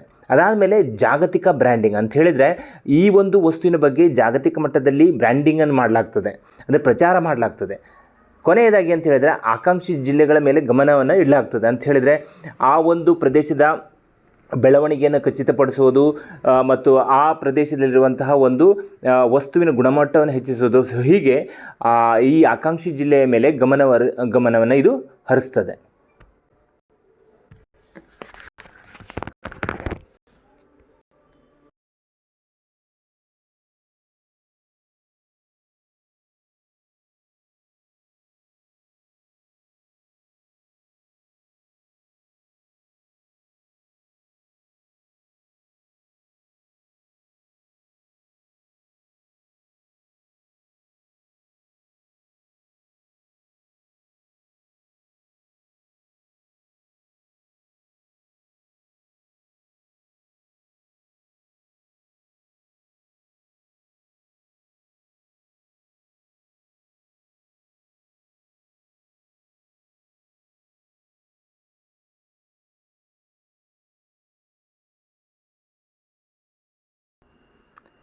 ವಿದ್ಯಾರ್ಥಿಗಳೇ, ಈಗ ನಾವು RBI ಮತ್ತು ECB ಅಂದರೆ ಯುರೋಪಿಯನ್ ಸೆಂಟ್ರಲ್ ಬ್ಯಾಂಕ್ ನಡುವೆ ನಡೆದಂತಹ ಒಂದು MOU ಬಗ್ಗೆ ತಿಳಿದುಕೊಳ್ಳೋಣ. ಸೊ ಅದಕ್ಕಿಂತ ಮೊದಲೇ ನಾವು ಯುರೋಪಿಯನ್ ಸೆಂಟ್ರಲ್ ಬ್ಯಾಂಕ್ ಬಗ್ಗೆ ಫಸ್ಟ್ಗೆ ತಿಳಿದುಕೊಳ್ಳೋಣ. So European union central bank ಅಂತ ಹೇಳಿದರೆ ಇದು ಮೊದಲಿಗೆ 11 ಸದಸ್ಯ ರಾಷ್ಟ್ರಗಳಿಂದ ಪ್ರಾರಂಭವಾಗಿ 2026 ವೇಳೆಗೆ 21 ದೇಶಗಳಿಗೆ ವಿಸ್ತಾರವಾಯಿತು. ಸೊ ನಾವು ಇದರಲ್ಲಿ ನೋಡಬೇಕಾಗಿರುವಂಥ ಅಂಶ ಏನಂತ ಹೇಳಿದ್ರೆ 2026ರಲ್ಲಿ ಒಂದು ದೇಶ ಇದಕ್ಕೆ ಸೇರ್ಪಡೆಯಾಗಿದೆ. ಅದು ಯಾವುದಂತ ಹೇಳಿದ್ರೆ ಬಲ್ಗೇರಿಯಾ. ಇದನ್ನು ನಿಮಗೆ ಎಕ್ಸಾಮಲ್ಲಿ ಕೇಳಬಹುದು. ಸೊ ಹಾಗಾಗಿ ಬಲ್ಗೇರಿಯಾ ದೇಶ ಜನವರಿ 2026ರಲ್ಲಿ ಈ ಒಂದು ECBಗೆ ಸೇರಿದ್ರಿಂದ ಒಟ್ಟು ದೇಶಗಳ ಸಂಖ್ಯೆ 21ಕ್ಕೆ ಏರಿಕೆಯಾಗಿದೆ. ಹಾಗಾಗಿ ಈ ಒಂದು MOUನ ಒಂದು ಇನ್ಫಾರ್ಮೇಷನ್ ನಾವು ಈಗ ತಿಳಿದುಕೊಳ್ಳೋಣ. ಅಂದರೆ MOUನ ಪ್ರಮುಖ ಉದ್ದೇಶಗಳೇನು ಅನ್ನೋದನ್ನು ನಾವು ಮೊದಲು ತಿಳಿದುಕೊಳ್ಳೋಣ. ಮೊದಲಿಗೆ ಮಾಹಿತಿ ವಿನಿಮಯ, ಅಂದರೆ ಕೇಂದ್ರ ಬ್ಯಾಂಕು ಮತ್ತು ಹಣಕಾಸು ಸ್ಥಿರತೆ ಕುರಿತು ಈ ಎರಡೂ ಸೆಂಟ್ರಲ್ ಬ್ಯಾಂಕ್ಗಳ ನಡುವೆ ಮಾಹಿತಿಯನ್ನು ಹಂಚಿಕೊಳ್ಳಲಾಗುತ್ತದೆ. ಎರಡನೇದಾಗಿ ಉತ್ತಮ ಪದ್ಧತಿಗಳ ಹಂಚಿಕೆ, ಅಂದರೆ ಈ ಸೆಂಟ್ರಲ್ ಬ್ಯಾಂಕ್ಗಳನ್ನು ನಡೆಸಲಿಕ್ಕೆ ಯಾವುದಾದ್ರು ಉತ್ತಮ ನೀತಿಗಳಿದ್ದರೆ ಅಥವಾ ಯಾವುದೇ ರೀತಿಯಾದಂತಹ ಒಂದು ಪದ್ಧತಿಗಳಿದ್ದರೆ ಈ ಎರಡೂ ಒಂದು ಸೆಂಟ್ರಲ್ ಬ್ಯಾಂಕ್ಗಳು ಅದನ್ನು ಹಂಚಿಕೊಳ್ತವೆ ಅಂತ. ಅದಾದಮೇಲೆ ಮೂರನೇದಾಗಿ ಸಾಮರ್ಥ್ಯ ಅಭಿವೃದ್ಧಿ. ಈ ಎರಡೂ ಸೆಂಟ್ರಲ್ ಬ್ಯಾಂಕ್ಗಳ ನಡುವೆ ಜ್ಞಾನ, ಕೌಶಲ್ಯ ಮತ್ತು ಸಾಮರ್ಥ್ಯವನ್ನು ಅಭಿವೃದ್ಧಿ ಮಾಡುವಂತಹ ಒಂದು MOUವನ್ನು ಇವರು ಸೈನ್ ಮಾಡಿದ್ದಾರೆ. ಅದಾದಮೇಲೆ ಸಂಶೋಧನೆ ಮತ್ತು ವಿಶ್ಲೇಷಣೆ, ಆರ್ಥಿಕ ಸಂಶೋಧನೆ ಮತ್ತು ದತ್ತಾಂಶ ವಿಶ್ಲೇಷಣೆಯ ಕುರಿತು ಆಗಿಯೂ ಕೂಡ ಈ MOU ಸೈನ್ ಮಾಡಲಾಗಿದೆ. ಕೊನೆಯದಾಗಿ ಅಂತ ಹೇಳಿದ್ರೆ ಹಣಕಾಸು ಸ್ಥಿರತೆ ಬಲಪಡಿಸುವುದು, ಅಂದರೆ ಜಾಗತಿಕ ಹಣಕಾಸು ವಲಯದಲ್ಲಿ ಬೆಳವಣಿಗೆ ಮತ್ತು ಸ್ಥಿರತೆಯನ್ನು ಕಾಪಾಡಲು ಯಾವ್ಯಾವೆಲ್ಲ ಒಂದು ಮೆಷರ್ಸ್ಗಳನ್ನು ಫಾಲೋ ಮಾಡಬೇಕು ಅನ್ನೋದು ಕೂಡ ಈ ಒಂದು MOUನ ಒಂದು ಭಾಗವಾಗಿದೆ. ಸೊ ಈ ಒಂದು ಇದರಿಂದ ಏನಾಗ್ತದೆ ಇದೆ ಅಂತ ಹೇಳಿದ್ರೆ ಪ್ರಮುಖ ಪ್ರಯೋಜನಗಳಂತ ಹೇಳಿದ್ರೆ ಜಾಗತಿಕ ಆರ್ಥಿಕ ಬೆಳವಣಿಗೆ ಮತ್ತು ಅಪಾಯಗಳು ಉತ್ತಮವಾಗಿ ಮೇಲ್ವಿಚಾರಣೆ ಮಾಡಬಹುದು. ಅದಾದಮೇಲೆ ಕೇಂದ್ರ ಬ್ಯಾಂಕ್ಗಳ ನೀತಿಗಳಲ್ಲಿ ಪಾರದರ್ಶಕತೆ ಮತ್ತು ದಕ್ಷತೆಯನ್ನು ವೃದ್ಧಿ ಮಾಡಬಹುದು. ಅದಾದಮೇಲೆ ಅಂತಾರಾಷ್ಟ್ರೀಯ ಆರ್ಥಿಕ ಸಹಕಾರ ಕೂಡ ಬಲಪಡಿಸಬಹುದು. ಕೊನೆಯದಾಗಿ ಹಣಕಾಸು ಸ್ಥಿರತೆ ಮತ್ತು ಇದು ದೃಢತೆಯನ್ನು ಕೂಡ ಈ ಒಂದು MOU ಮೂಲಕ ವೃದ್ಧಿಪಡಿಸಬಹುದಾಗಿದೆ.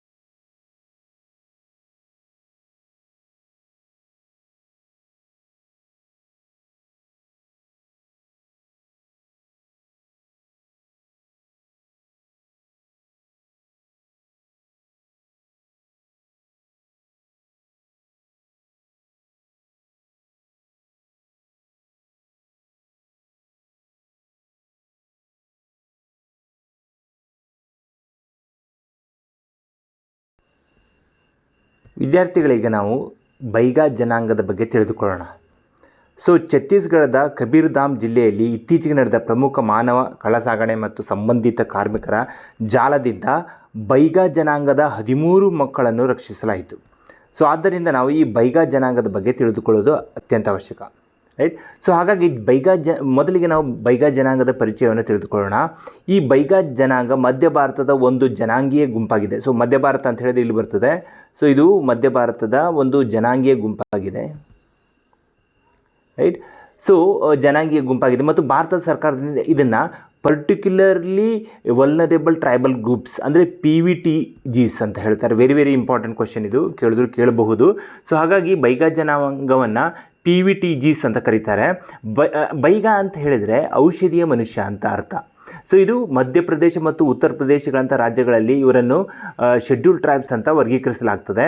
ಬಟ್ ಇವರನ್ನು ಶೆಡ್ಯೂಲ್ ಟ್ರೈಬ್ ಒಳಗೆ ಇವರನ್ನು ಏನಂತ ಕರೀತಾರೆ ಅಂತ ಹೇಳಿದರೆ PVTGs, ರೈಟ್. ಸೊ ಹಾಗಾದರೆ ನಾವು ಈ ಬೈಗಾ ಜನಾಂಗದ ಪ್ರಮುಖ ಸವಾಲುಗಳ ಕುರಿತು ನೋಡೋಣ. ಮೊದಲಿಗೆ ಬಡತನ, ಅದಾದಮೇಲೆ ಶಿಕ್ಷಣ ಮತ್ತು ಆರೋಗ್ಯ ಸೇವೆಗಳ ಕಡಿಮೆ ಲಭ್ಯತೆ ಇರ್ತದೆ ಮತ್ತು ಇವರು ಅರಣ್ಯ ಮತ್ತು ಭೂಮಿಯ ಹಕ್ಕುಗಳಿಗೆ ಸಂಬಂಧಿಸಿದ ಅನೇಕ ಸಮಸ್ಯೆಗಳನ್ನು ಎದುರಿಸ್ತಾರೆ. ಅದರಲ್ಲೂ ಎಸ್ಪೆಷಲಿ ಮಾನವ ಕಳ್ಳಸಾಗಣೆ ಮತ್ತು ಬಂಧಿತ ಕಾರ್ಮಿಕರ ಅಪಾಯ ಕೂಡ ಈ ಒಂದು ಪ್ರದೇಶದಲ್ಲಿ ಜಾಸ್ತಿ ಇರ್ತದೆ. ಇವರಿಗೆ PVTGsಗಾಗಿ ಸರ್ಕಾರ ವಿಶೇಷ ಯೋಜನೆಗಳನ್ನು ಕೂಡ ರೂಪಿಸಿದೆ ಮತ್ತು ಆ ಯೋಜನೆಗಳ ಮೂಲಕ ಇವರಿಗೆ ಹಲವಾರು ಸೌಲಭ್ಯಗಳನ್ನು ಕೂಡ ನೀಡ್ತಾ ಇದೆ. ಸೊ ಹಾಗಾಗಿ ನಾವು ಈ ಬೈಗಾ ಜನಾಂಗದ ಬಗ್ಗೆನೂ ತಿಳಿದುಕೊಳ್ಬೇಕು ಮತ್ತು PVTGs ಅಂದರೆ ಪರ್ಟಿಕ್ಯುಲರ್ಲಿ ವಲ್ನರೇಬಲ್ ಟ್ರೈಬಲ್ ಗ್ರೂಪ್ಸ್ ಬಗ್ಗೆನೂ ತಿಳಿದುಕೊಳ್ಬೇಕು, ರೈಟ್. ಸೊ ಅದು ಯಾವಾಗ ಬಂತು ಮತ್ತು ಇದರ ಸೌಲಭ್ಯಗಳಿಂದ ಅವರಿಗೆ ಅನುಕೂಲ ಆಗ್ತಾ ಇದೆಯಾ ಇಲ್ಲೋ ಅನ್ನೋದನ್ನು ಕೂಡ ನಾವು ವಿಶ್ಲೇಷಣೆ ಮಾಡಬೇಕಾಗ್ತದೆ. ಸೊ ಮೊದಲಿಗೆ ಇದು PVTGs ಅಂತ ಹೇಳಿದರೆ ಪರ್ಟಿಕ್ಯುಲರ್ಲಿ ವಲ್ನರೇಬಲ್ ಗ್ರೂಪ್ ಅನ್ನೋದು ದೇಬಾರ್ ಆಯೋಗದಿಂದ ಇದು ಈ ಪರಿಕಲ್ಪನೆ ಏನಿದೆ ಹುಟ್ಟಿಕೊಂಡಿದೆ. ಸೊ ಅಂದರೆ ದೇಬಾರ್ ಕಮಿಟಿ 1960-61. ಸೊ ಇದಾದ ಮೇಲೆ 5ನೇ ಪಂಚವಾರ್ಷಿಕ ಯೋಜನೆಯ ಅಡಿಯಲ್ಲಿ ಒಟ್ಟು 52 ಗುಂಪುಗಳನ್ನು PVTGs ಅಂತ ಗುರುತಿಸಲಾಯಿತು. ಅದಾದಮೇಲೆ ಈ 2006ರಲ್ಲಿ ಕೂಡ ಇದನ್ನು ವಿಸ್ತರಿಸಲಾಯಿತು. ಇದನ್ನು ಒಟ್ಟು ಅಂದರೆ 2026ರಲ್ಲಿ ಮತ್ತೆ 73 ಗುಂಪುಗಳನ್ನು ಇದರಲ್ಲಿ ಸೇರಿಸಲಾಯಿತು. ಸೊ ಹಾಗಾಗಿ ಒಟ್ಟು ಈಗಿರುವ PVTGs ಅಂತ ಹೇಳಿದ್ರೆ 75 ಗುಂಪುಗಳು. ಸೊ ಹಾಗಾಗಿ ಈ ಒಂದು STಗಳಲ್ಲೇ ಇದು ಉಪವರ್ಗವಾಗಿದೆ, ಅದನ್ನು ಕೂಡ ನೀವು ನೆನಪಿನಲ್ಲಿಟ್ಕೋಬೇಕು. ಈ PVTGsನ ಪ್ರಮುಖ ಗುರಿ ಅಂತ ಹೇಳಿದ್ರೆ ಸಮಗ್ರ ಅಭಿವೃದ್ಧಿ. ಇವರ ಏನು ಪರ್ಟಿಕ್ಯುಲರ್ಲಿ ವಲ್ನರೇಬಲ್ ಟ್ರೈಬಲ್ ಗ್ರೂಪ್ಸ್ ಇರ್ತಾರಲ್ಲ, ಇವರ ಸಮಗ್ರ ಅಭಿವೃದ್ಧಿಯೇ ಇದರ ಮುಖ್ಯ ಗುರಿಯಾಗಿರ್ತದೆ. ಅಂದರೆ ಶಿಕ್ಷಣ ಆಗಿರ್ಬೋದು, ಆರೋಗ್ಯ ಆಗಿರ್ಬೋದು, ಜೀವನೋಪಾಯ ಆಗಿರ್ಬೋದು, ಹಕ್ಕುಗಳನ್ನು ಇವರ ಭದ್ರತೆಯನ್ನು ಒದಗಿಸುವುದು ಕೂಡ ಇದರ ಮುಖ್ಯ ಒಂದು ಉದ್ದೇಶವಾಗಿರ್ತದೆ. ಸೊ ನೀವು ಇಲ್ಲಿ ಗಮನಿಸಬೇಕಾದಂತಹ 2 ಅಂಶಗಳಿದೆ. ಮೊದಲನೇದು ಬೈಗಾ ಒಂದು ಜನಾಂಗದ ಬಗ್ಗೆ ತಿಳಿದುಕೊಳ್ಬೇಕು. ಅದಾದಮೇಲೆ primitive particularly vulnerable tribal groups ಅಂದರೆ PVTGs ಬಗ್ಗೆಯೂ ಕೂಡ ನೀವು ತಿಳಿದುಕೊಳ್ಬೇಕು.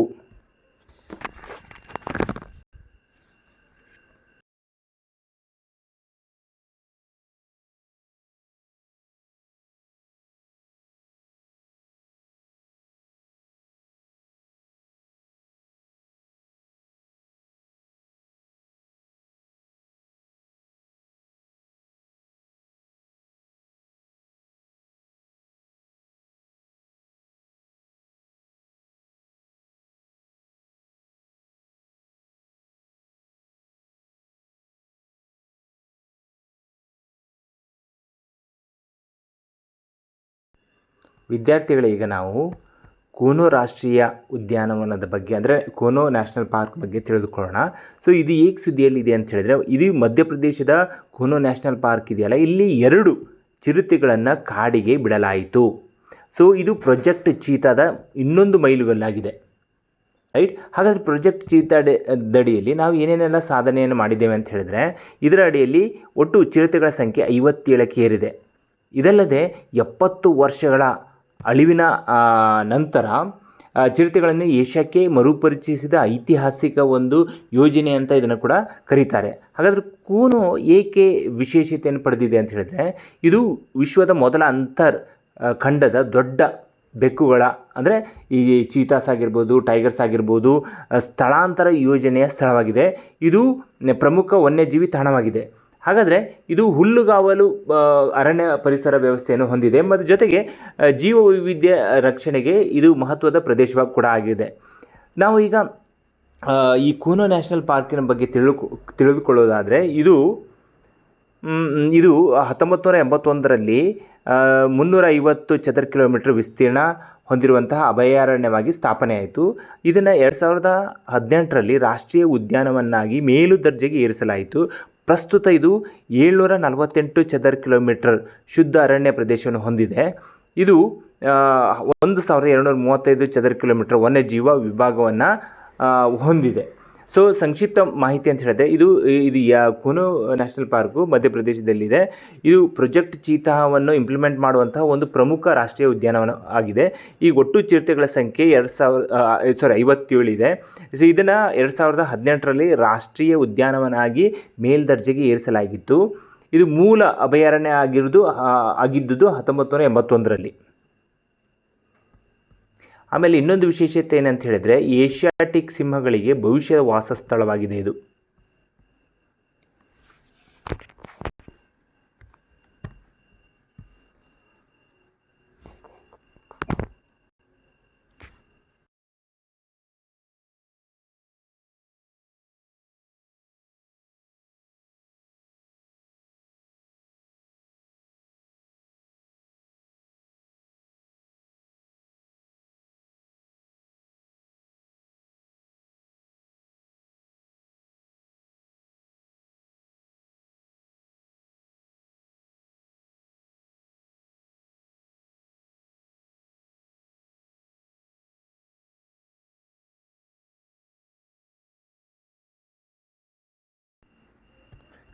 ವಿದ್ಯಾರ್ಥಿಗಳಿಗೆ ನಾವು ತೂಗು ವಿಧಾನಸಭೆಯಲ್ಲಿ ರಾಜ್ಯಪಾಲರ ಪಾತ್ರವೇನು ಎಂಬುದನ್ನು ತಿಳಿದುಕೊಳ್ಳೋಣ. ಸೊ ತೂಗು ವಿಧಾನಸಭೆ ಅಂತ ಹೇಳಿದರೆ, ಚುನಾವಣೆಯ ನಂತರ ಯಾವುದೇ ಒಂದು ಪಕ್ಷಕ್ಕೆ ಸ್ಪಷ್ಟ ಬಹುಮತ ಸಿಗದೇ ಇರುವುದು. ಮೊನ್ನೆ ನಡೆದ ತಮಿಳುನಾಡು ವಿಧಾನಸಭೆಯಲ್ಲಿ TVK ಪಕ್ಷ ಅತಿದೊಡ್ಡ ಪಕ್ಷವಾಗಿ ಹೊರಹೊಮ್ಮಿದರೂ ರಾಜ್ಯಪಾಲರು ಹಲವು ದಿನಗಳ ಕಾಲ ಪಕ್ಷದ ಅಧ್ಯಕ್ಷರಾಗಿರುವಂತಹ C. ಜೋಸೆಫ್ ಅವರಿಗೆ ಮುಖ್ಯಮಂತ್ರಿಯಾಗಿ ಪ್ರಮಾಣ ವಚನವನ್ನು ಸ್ವೀಕರಿಸಲು ನಿರಾಕರಿಸಿದರು. ಸೊ ಗವರ್ನರ್ ಅವರ ಪ್ರಕಾರ 234 ಸದಸ್ಯರ ವಿಧಾನಸಭೆಯಲ್ಲಿ ಕನಿಷ್ಠ 118 ಶಾಸಕರಿಂದ ಭೌತಿಕ ಬೆಂಬಲ ಪ್ರಮಾಣ ಪತ್ರವನ್ನು ಸಲ್ಲಿಸುವಂತೆ ಅವರು ಹೇಳಿದರು. ನೀವು ಭಾರತದ ಸಂವಿಧಾನವನ್ನು ನೋಡಿದರೆ, ಸಂವಿಧಾನದ 164ನೇ ಆರ್ಟಿಕಲ್ನಲ್ಲಿ ರಾಜ್ಯಪಾಲರು ಮುಖ್ಯಮಂತ್ರಿಯನ್ನು ನೇಮಿಸ್ತಾರೆ ಅಂತ ತಿಳಿಸಿದೆ. ಆದರೆ ತೂಗು ವಿಧಾನಸಭೆಯಲ್ಲಿ ಮುಖ್ಯಮಂತ್ರಿಯನ್ನು ಆಯ್ಕೆ ಮಾಡುವಲ್ಲಿ ರಾಜ್ಯಪಾಲರು ಅನುಸರಿಸಬೇಕಾದ ಕ್ರಮವನ್ನು ಎಲ್ಲಿಯೂ ಅದು ಒದಗಿಸಿಲ್ಲ. ಆದರೆ ಸಂವಿಧಾನಾತ್ಮಕವಾಗಿ ಸಂವಿಧಾನಾತ್ಮಕ ಸಂಪ್ರದಾಯದ ಪ್ರಕಾರ ರಾಜ್ಯಪಾಲರ ಕ್ರಮವು ಸಂಯಮ ಮತ್ತು ಗಂಭೀರತೆಯಿಂದ ಕೂಡಿರಬೇಕಂಥದ್ದು ತಿಳಿಸ್ತದೆ. ಹಾಗಾದರೆ ತೂಗು ವಿಧಾನಸಭೆಯಲ್ಲಿ ರಾಜ್ಯಪಾಲರು ಅನುಸರಿಸಬೇಕಾದಂತಹ ಕ್ರಮಗಳ ಏನೇನು ಅನ್ನೋದನ್ನು ನಾವೀಗ ನೋಡೋಣ. ಮೊದಲನೆಯದಾಗಿ ಚುನಾವಣಾ ಪೂರ್ವ ಮೈತ್ರಿಯನ್ನು ಮೊದಲು ಸರ್ಕಾರ ರಚಿಸಲಿಕ್ಕೆ ಆಹ್ವಾನ ಮಾಡಬೇಕಂತ ತಿಳಿಸ್ತದೆ. ಅಂದರೆ ಫಾರ್ ಎಕ್ಸಾಂಪಲ್ ಸರ್ಕಾರಿಯ ಕಮಿಷನ್ ಆಗಿರ್ಬೋದು ಅಥವಾ ಸುಪ್ರೀಂ ಕೋರ್ಟ್ ಇದನ್ನು ಅನುಮೋದಿಸುತ್ತದೆ. ಎರಡನೇದಾಗಿ ಬಹುಮತ ಬೆಂಬಲವನ್ನು ತೋರಿಸಬಲ್ಲ ಅತಿ ದೊಡ್ಡ ಏಕೈಕ ಪಕ್ಷವನ್ನು ಆಹ್ವಾನಿಸಬೇಕು ಸರ್ಕಾರವನ್ನು ರಚಿಸಲಿಕ್ಕೆ ಅಂತ ನಾವು ಹೇಳ್ತೇವೆ. ಅಂದರೆ ಇದನ್ನು 1994ರ SR ಬೊಮ್ಮಾಯಿ ತೀರ್ಪಿನಲ್ಲಿ ಸುಪ್ರೀಂ ಕೋರ್ಟ್ ಏನು ಹೇಳಿದೆ ಅಂತ ಹೇಳಿದರೆ, ಸರ್ಕಾರ ರಚಿಸುವ ರಾಜಕೀಯ ಪಕ್ಷವು ಸದನದ ವಿಶ್ವಾಸವನ್ನು ಅನ್ನೋದನ್ನು ಹೇಳ್ತದೆ. ಮೂರನೆಯ ಆದ್ಯತಾ ಕ್ರಮ ಏನಂತ ಹೇಳಿದರೆ, ವಿಧಾನಸಭೆಯಲ್ಲಿ ಬಹುಮತವನ್ನು ತೋರಿಸಬಲ್ಲ ಪಕ್ಷಗಳ ಚುನಾವಣೋತ್ತರ ಮೈತ್ರಿಯನ್ನು ಆಹ್ವಾನಿಸಬೇಕಂತ ಹೇಳ್ತದೆ. ಮೂರನೇದು. ನಾಲ್ಕನೇದಾಗಿ ಏನು ಹೇಳ್ತದೆ ಅಂತ ಹೇಳಿದರೆ, ಈ ಆಯ್ಕೆಗಳಲ್ಲಿ ಯಾವುದೂ ಕಾರ್ಯನಿರ್ವಹಿಸದೇ ಇದ್ದಾಗ ರಾಜ್ಯಪಾಲರು ರಾಷ್ಟ್ರಪತಿ ಆಡಳಿತವನ್ನು ಶಿಫಾರಸು ಮಾಡಬೇಕು ಅನ್ನೋದನ್ನು ಇದು ಹೇಳ್ತದೆ. ಹಾಗಾದರೆ ತಮಿಳುನಾಡು ವಿಧಾನಸಭೆಗೆ ಮುಖ್ಯ ಗೊಂದಲವೇನಂತ ಹೇಳಿದರೆ, ರಾಜ್ಯಪಾಲರು ಭೌತಿಕ ಬೆಂಬಲ ಪತ್ರವನ್ನು ನೀಡಬೇಕಂತ ಹೇಳಿ ಒತ್ತಾಯಿಸಿರುವುದೇ ಇದಕ್ಕೆಲ್ಲ ಗೊಂದಲಕ್ಕೆ ಕಾರಣ. ಆದರೆ ಸುಪ್ರೀಂ ಕೋರ್ಟ್ ಏನು ಹೇಳ್ತದೆ ಅಂತ ಹೇಳಿದರೆ, ಪ್ರಜಾಪ್ರಭುತ್ವ ಕ್ರಿಯಾಶೀಲವಾಗಿರುವ ಸ್ಥಳ ಸದನವೇ ಹೊರತು ರಾಜಭವನವಲ್ಲ ಅಂತ ಹೇಳ್ತದೆ. ಈಗ ನಾವು ಸುಪ್ರೀಂ ಕೋರ್ಟ್ ತೀರ್ಪುಗಳನ್ನು ನಾವು ನೋಡೋದಿದ್ರೆ, 2017ರಲ್ಲಿ ಗೋವಾದಲ್ಲಿ ಚುನಾವಣೋತ್ತರ ಮೈತ್ರಿಯ ಮುಖ್ಯಸ್ಥರಾಗಿ BJP ನಾಯಕ ಮನೋಹರ್ ಪಾರಿಕರ್ ಅವರನ್ನು ಮುಖ್ಯಮಂತ್ರಿಯಾಗಿ ಪ್ರಮಾಣ ವಚನ ಸ್ವೀಕರಿಸುವುದನ್ನು ಸುಪ್ರೀಂ ಕೋರ್ಟ್ ನಿರಾಕರಿಸುವುದಿಲ್ಲ. ಸೊ ಆದರೆ ಕಾಂಗ್ರೆಸ್ ಅತಿ ದೊಡ್ಡ ಪಕ್ಷವಾಗಿದ್ದರೂ 15 ದಿನಗಳ ಅವಧಿಯನ್ನು ಕಡಿತಗೊಳಿಸಿ 48 ದಿನಗಳಲ್ಲಿ ಸದನ ಪರೀಕ್ಷೆ ನಡೆಸುವಂತೆ ಅದು ಹೇಳ್ತದೆ. ಆಗ ಶ್ರೀ ಪಾರಿಕರ್ ಅವರು ಈ ಪರೀಕ್ಷೆಯಲ್ಲಿ ವಿನ್ ಆಗ್ತಾರೆ. ನಂತರದಲ್ಲಿ ಕರ್ನಾಟಕದಲ್ಲಿ 2018ರಲ್ಲಿ ರಾಜ್ಯಪಾಲರು BS ಯಡಿಯೂರಪ್ಪ ಅವರನ್ನು ಸರ್ಕಾರ ರಚಿಸಲು ಆಹ್ವಾನಿಸಿ ಬಹುಮತ ಸಾಬೀತುಪಡಿಸಲು 15 ದಿನಗಳ ಕಾಲಾವಕಾಶವನ್ನು ನೀಡ್ತಾರೆ. ಆದರೆ ಕಾಂಗ್ರೆಸ್ ಜನತಾದಳ ಮೈತ್ರಿಯ ಸವಾಲಿನ ಮೇರೆಗೆ ಸುಪ್ರೀಂ ಕೋರ್ಟ್ ಏನು ಮಾಡ್ತದೆ ಅಂತ ಹೇಳಿದ್ರೆ ಪ್ರಮಾಣ ವಚನ ಸ್ವೀಕಾರಕ್ಕೆ ಅವಕಾಶ ನೀಡ್ತದೆ. ಆದರೆ ಸದನ ಪರೀಕ್ಷೆ ಅವಧಿಯನ್ನು 24 ಗಂಟೆಗಳಿಗೆ ಕಡಿತಗೊಳಿಸಿ ಅದು ನೇರ ಕ್ಯಾಮರಾದಲ್ಲಿ ನಡೀಬೇಕನ್ನೋದನ್ನು ಇದು ಸೂಚಿಸ್ತದೆ. ಈ ಒಂದು ಪ್ರಕ್ರಿಯೆಯಲ್ಲಿ ಯಡಿಯೂರಪ್ಪನವರು ರಾಜೀನಾಮೆಯನ್ನು ನೀಡ್ತಾರೆ. ಯಾಕಂತ ಹೇಳಿದರೆ ಬಹುಮತವನ್ನು ಅವರು ಪ್ರೂವ್ ಮಾಡಲಿಕ್ಕೆ ಆಗೋದಿಲ್ಲ. ಈಗ ಸುಪ್ರೀಂ ಕೋರ್ಟ್ನ ಪ್ರಮುಖ ಮಾತು ಏನಂತ ಹೇಳಿದ್ರೆ ಪ್ರಜಾಪ್ರಭುತ್ವ ಕ್ರಿಯಾಶೀಲವಾಗಿರುವುದು ಸ್ಥಳ ಸದನವೇ ಹೊರತು ರಾಜಭವನವಲ್ಲ ಅಂತ ಹೇಳೋದೇ ಈ ಸುಪ್ರೀಂ ಕೋರ್ಟಿನ ಮುಖ್ಯ ಒಂದು ಮಾತು.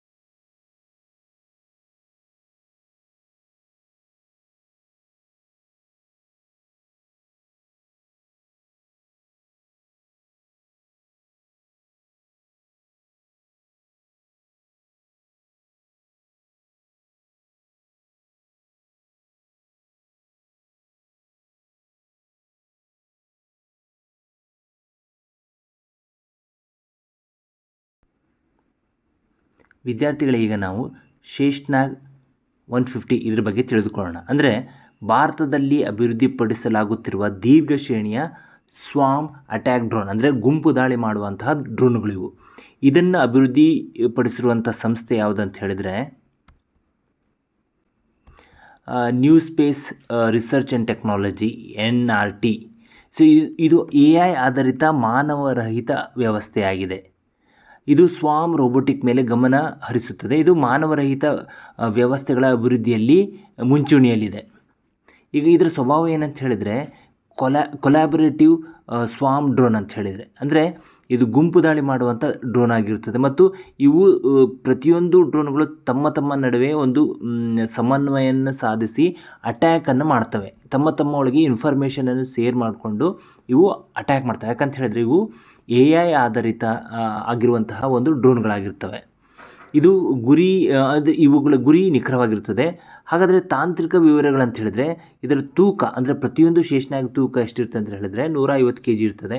ಮತ್ತು ಇದು ಪೇಲೋಡ್ ಕೆಪಾಸಿಟಿ ಎಷ್ಟಿರ್ತದೆ ಅಂತ ಹೇಳಿದ್ರೆ, ಅಂದರೆ ತನ್ನೊಂದಿಗೆ ಹೊತ್ತೊಯ್ಯಬಲ್ಲಂತಹ ಮದ್ದುಗುಂಡುಗಳು ಎಷ್ಟಿರ್ತದೆ ಅಂತ ಹೇಳಿದ್ರೆ 25ರಿಂದ 40 kg ಅಷ್ಟು. ಇಲ್ಲಿ ಎಲ್ಲಿ ಬಳಕೆ ಮಾಡ್ತಾರೆ ಅಂತ ಹೇಳಿದ್ರೆ ಆಳವಾದ ದಾಳಿ, ಸೈನಿಕ ಕಾರ್ಯಾಚರಣೆಗಳಲ್ಲಿ, ದೀರ್ಘ ಶ್ರೇಣಿಯ ದಾಳಿ ಸಾಮರ್ಥ್ಯದಲ್ಲಿ ಇದನ್ನು ಉಪಯೋಗ ಮಾಡ್ತಾರೆ. ಇದು ದಾಳಿಯ ಪರಿಣಾಮ ಏನಂತ ಹೇಳಿದರೆ ಇದನ್ನು ಮುಖ್ಯವಾಗಿ ಮೂಲ ಸೌಕರ್ಯಗಳ ಮೇಲೆ, ರಾಡಾರ್ ಸ್ಥಾವರಗಳ ಮೇಲೆ, ಸೈನಿಕ ವಾಹನಗಳು ಮತ್ತು ಸೌಲಭ್ಯಗಳ ಮೇಲೆ ಅಟ್ಯಾಕ್ ಮಾಡಲಿಕ್ಕೆ ಇವುಗಳನ್ನು ಮುಖ್ಯವಾಗಿ ಬಳಸಲಾಗುತ್ತದೆ.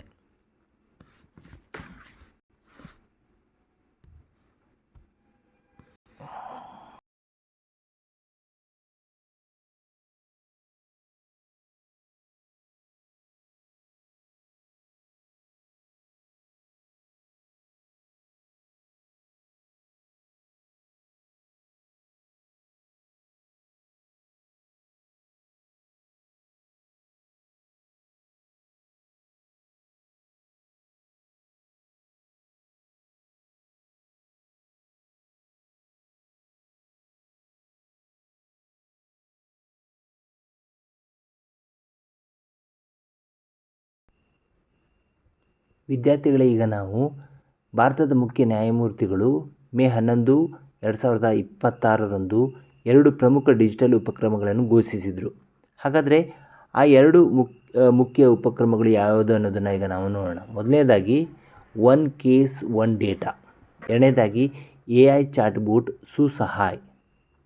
ಮೊದಲನೇದಾಗಿ ಒನ್ ಕೇಸ್ ಒನ್ ಡೇಟಾವನ್ನು ಮೊದಲು ತಿಳಿದುಕೊಳ್ಳೋಣ. ಸೊ ಇದು ಏಕೀಕೃತ ನ್ಯಾಯಾಂಗ ಡೇಟಾಬೇಸ್ ಆಗಿದೆ. ಈಗ ಫಾರ್ ಎಕ್ಸಾಂಪಲ್ ಒಬ್ಬ ವ್ಯಕ್ತಿ ಒಂದು ತಾಲೂಕು ಮಟ್ಟದ ಕೋರ್ಟಲ್ಲಿ ಕೇಸನ್ನು ಹಾಕ್ತಾನೆ, ಅದಾದಮೇಲೆ ಹೈಕೋರ್ಟ್ನಲ್ಲಿ ಕೇಸನ್ನು ಹಾಕ್ತಾನೆ, ಅದಾದಮೇಲೆ ಸುಪ್ರೀಂ ಕೋರ್ಟಲ್ಲಿ ಕೇಸ್ ಹಾಕ್ತಾನೆ ಅಂತ ಇಟ್ಕೊಳ್ಳಿ. ಸೊ ಈ 3 ಇನ್ಫಾರ್ಮೇಷನ್ಗಳು ಬೇರೆ ಬೇರೆ ಆಗಿರ್ತವೆ. ಆದರೆ ಒಂದು ಕೇಸ್ ಒಂದು ಡೇಟಾ ಅಡಿಯಲ್ಲಿ ಈ 3 ಇನ್ಫಾರ್ಮೇಷನ್ಗಳನ್ನು ಒಂದೇ ಡೇಟಾಬೇಸ್ನಲ್ಲಿ ನಿಮಗೆ ನೀಡಲಾಗ್ತದೆ. ಸೊ ಇದರಿಂದ ಏನು ಪ್ರಯೋಜನಗಳಾಗ್ತವೆ ಅಂತ ಹೇಳಿದ್ರೆ, ಇದರ ನಿರ್ವಹಣೆ ಸುಗಮಗೊಳ್ಳುತ್ತದೆ. ಎಲ್ಲ ಹೈಕೋರ್ಟ್ಗಳು, ಜಿಲ್ಲಾ ಮತ್ತು ತಾಲೂಕು ನ್ಯಾಯಾಲಯಗಳ ಬಹುಮಟ್ಟದ ಮಾಹಿತಿ ಒಳಗೊಂಡಿರ್ತದೆ. ಆಮೇಲೆ ಪ್ರಕರಣಗಳ ವಿಲೇವಾರಿ ಏನಾಗ್ತದೆ, ಸುಲಭಗೊಳ್ಳುತ್ತದೆ. ಸೊ ಹಾಗಾದರೆ ಈ ಸುಸಹಾಯ್ ಈ 2ನೆಯ ಡಿಜಿಟಲ್ ಉಪಕ್ರಮ ಇದು AI ಆಧಾರಿತ ಚಾಟ್ಬೋಟ್ ಆಗಿದೆ. ಸುಪ್ರೀಂ ಕೋರ್ಟ್ ವೆಬ್ಸೈಟ್ನೊಂದಿಗೆ ಸಂಯೋಜಿಸಲಾದ ಈ AI ಆಧಾರಿತ ಸಹಾಯ ಚಾಟ್ಬೋಟ್ ಆಗಿದೆ. ವಕೀಲರಿಗೆ ನ್ಯಾಯ ಮತ್ತು ನ್ಯಾಯ ಸಂಬಂಧಿತ ಸೇವೆಗಳಿಗೆ ಸುಲಭ ಪ್ರವೇಶವನ್ನು ನೀಡುತ್ತದೆ. ಇದನ್ನು ನ್ಯಾಷನಲ್ ಇನ್ಫಾರ್ಮೆಟಿಕ್ಸ್ ಸೆಂಟರ್ ಮತ್ತು ಸುಪ್ರೀಂ ಕೋರ್ಟ್ನ ರಿಜಿಸ್ಟ್ರಾರ್ ಸೇರಿ ಸಹಯೋಗದೊಂದಿಗೆ ನಿರ್ಮಿಸಲಾದಂತಹ ಒಂದು AI ಚಾಟ್ಬೋಟ್. ಇದರ ಮುಖ್ಯ ಕಾರ್ಯಗಳೇನು ಅಂತ ಹೇಳಿದರೆ, ನ್ಯಾಯಾಲಯದ ಪ್ರಕ್ರಿಯೆ, ಪ್ರಕರಣಗಳ ಸ್ಥಿತಿ, ಕಾನೂನು ಮತ್ತು ಸಂಪನ್ಮೂಲಗಳ ಕುರಿತು ಮಾಹಿತಿಯನ್ನು ಒದಗಿಸುವುದು. ನೆಕ್ಸ್ಟ್ ಅಂತ ಹೇಳಿದರೆ, ಸುಪ್ರೀಂ ಕೋರ್ಟ್ ವೆಬ್ಸೈಟ್ನ ಮೂಲಕ 24/7 ಇದು ಲಭ್ಯವಾಗಿರುತ್ತದೆ. ಅದಾದ ಮೇಲೆ ಸಾಮಾನ್ಯ ಪ್ರಶ್ನೆಗಳಿಗೆ ವಕೀಲರ ಮೇಲಿನ ಅವಲಂಬನೆಯನ್ನು ಕಡಿಮೆ ಮಾಡೋದಾಗಿದೆ. ಹಾಗಾದರೆ ಈ ಇತರ ನ್ಯಾಯಾಲಯ ಸುಧಾರಣೆ ಕ್ರಮಗಳು ಯಾವುದು ಅನ್ನೋದನ್ನು ನಾವು ನೋಡೋಣ. ಮೊದಲನೇದಾಗಿ ಡಿಜಿಟಲ್ ಇಂಡಿಯಾ ಅಡಿ ಕೋರ್ಟ್ ಮಿಷನ್. ಇದು ಕೋರ್ಟ್ ಮಿಷನ್ ಪ್ರಾಜೆಕ್ಟ್ 3ನೆಯ ಭಾಗವಾಗಿದೆ. ಈಗ ಆಲ್ರೆಡಿ ಫೇಸ್ 1 ಅಂದರೆ 2010ರಿಂದ 2015ರವರೆಗೆ ಕಂಪ್ಲೀಟ್ ಆಗಿದೆ. ಫೇಸ್ 2 2015ರಿಂದ 2026ಗೆ ಕಂಪ್ಲೀಟ್ ಆಗಿರ್ತಕ್ಕಂಥದ್ದು. ಸೊ ಈ ಎಲ್ಲ ಅಂದರೆ ಈ ಡಿಜಿಟಲ್ ರಿಲೇಟೆಡ್ ಯಾವುದೇ ಒಂದು ಪ್ರೋಗ್ರಾಮ್ ಬಂದರೂ ಇದು ಕಾನೂನು ಸುಲಭವಾಗಿ ಎಲ್ಲರಿಗೂ ದೊರೆಯುವಂತೆ ಮಾಡ್ತದೆ. ಅದರ ಜೊತೆಗೆ ಸುಲಭ ಒಂದು ಪ್ರಕರಣಗಳ ವಿಲೇವಾರಿಗೆ ಕೂಡ ಇದು ಸಹಾಯವಾಗ್ತದೆ.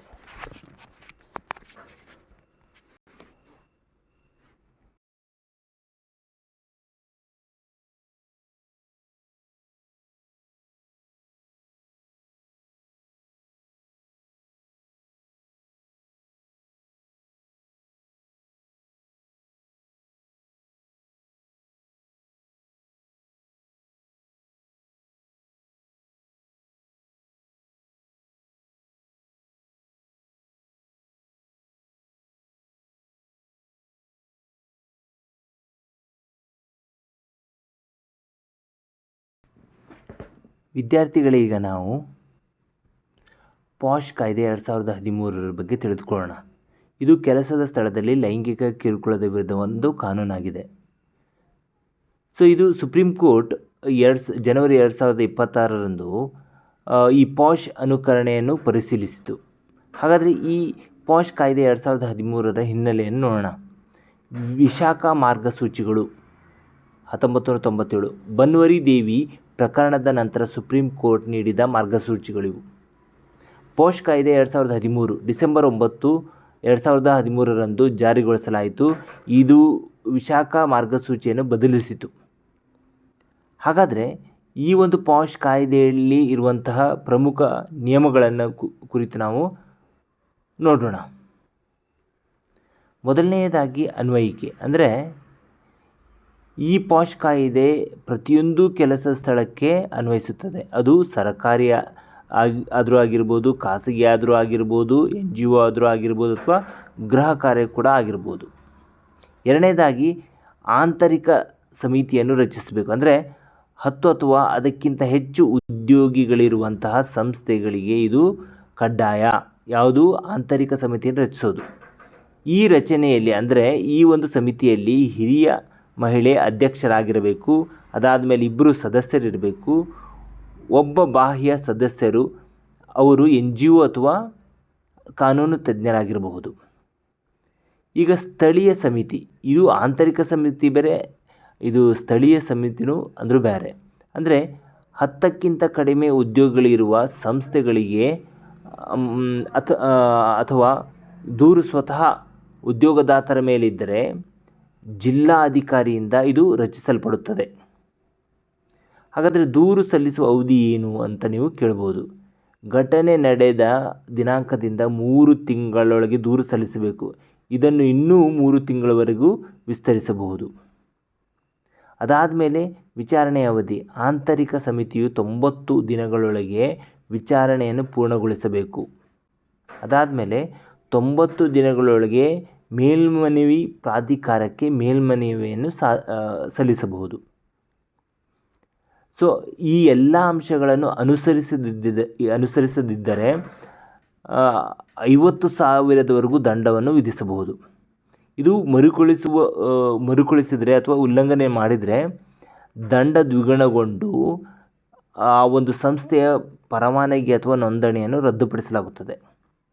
ಹಾಗಾದರೆ ಇತ್ತೀಚಿನ ತಿದ್ದುಪಡಿಗಳು ಏನು ಅನ್ನೋದನ್ನು ನಾವು ನೋಡೋಣ. ದೂರು ಸಲ್ಲಿಸುವ ಅವಧಿ 3 ತಿಂಗಳಿಂದ 1 ವರ್ಷಕ್ಕೆ ವಿಸ್ತರಿಸುವ ಪ್ರಸ್ತಾವನೆ ಮಸೂದೆ 2024ರಲ್ಲಿದೆ. ಈ ಸೆಕ್ಷನ್ 10 ತೆಗೆದುಹಾಕುವ ಪ್ರಸ್ತಾವನೆ ಅಂದರೆ ಇದು ಮಹಿಳೆಯರ ಮೇಲೆ ಒತ್ತಡವನ್ನು ಹೇರಬಲ್ಲಂತಹ ಒಂದು ಪ್ರಸ್ತಾವನೆಯಾಗಿರುತ್ತದೆ. ಸ್ಥಳೀಯ ಸಮಿತಿಯನ್ನು ಎಂಪ್ಲಾಯ್ಮೆಂಟ್ ಟ್ರಿಬ್ಯುನಲ್ನಿಂದ ಬದಲಿಸುವುದು ಮತ್ತು ನಿವೃತ್ತ ಮಹಿಳಾ ನ್ಯಾಯಾಧೀಶರು ಇದಕ್ಕೆ ಅಧ್ಯಕ್ಷರಾಗಿರಬೇಕು ಅಂತ ಒಂದು ತಿದ್ದುಪಡಿಯನ್ನು ಮಾಡಿದ್ದಾರೆ. ಈ ICA ರೆಕಮೆಂಡೇಷನ್ಗಳನ್ನು ಡೈರೆಕ್ಷನ್ ಆಗಿ ಪರಿವರ್ತಿಸುವುದು ಉದ್ಯೋಗದಾತರಿಗೆ ಬಾಧ್ಯಕರವಾಗಿರುತ್ತದೆ.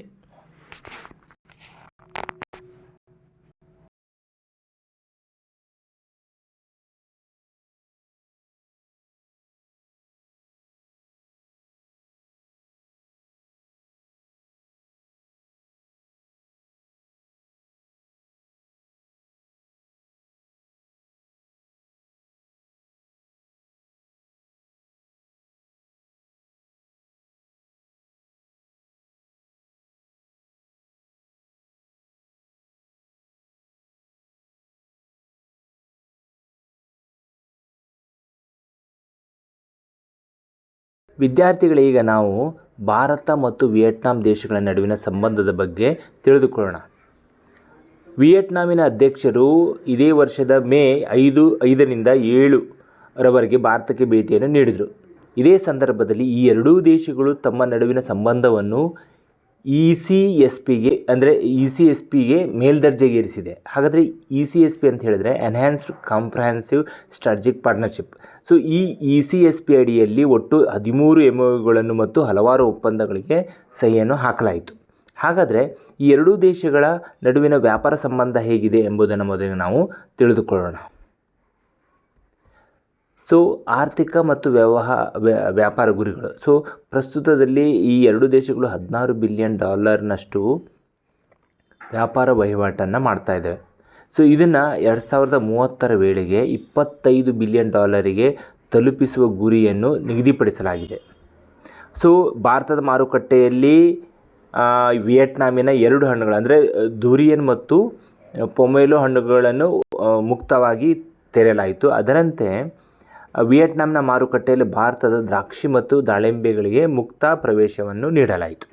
ಸೊ ಹಾಗಾಗಿ ನೀವು ಎಕ್ಸಾಮ್ ಪಾಯಿಂಟ್ ಆಫ್ ವ್ಯೂವಿಂದ ನೀವು ಇದನ್ನು ನೆನಪಿನಲ್ಲಿಡಬೇಕು. ಯಾವುದಂತ ಹೇಳಿದರೆ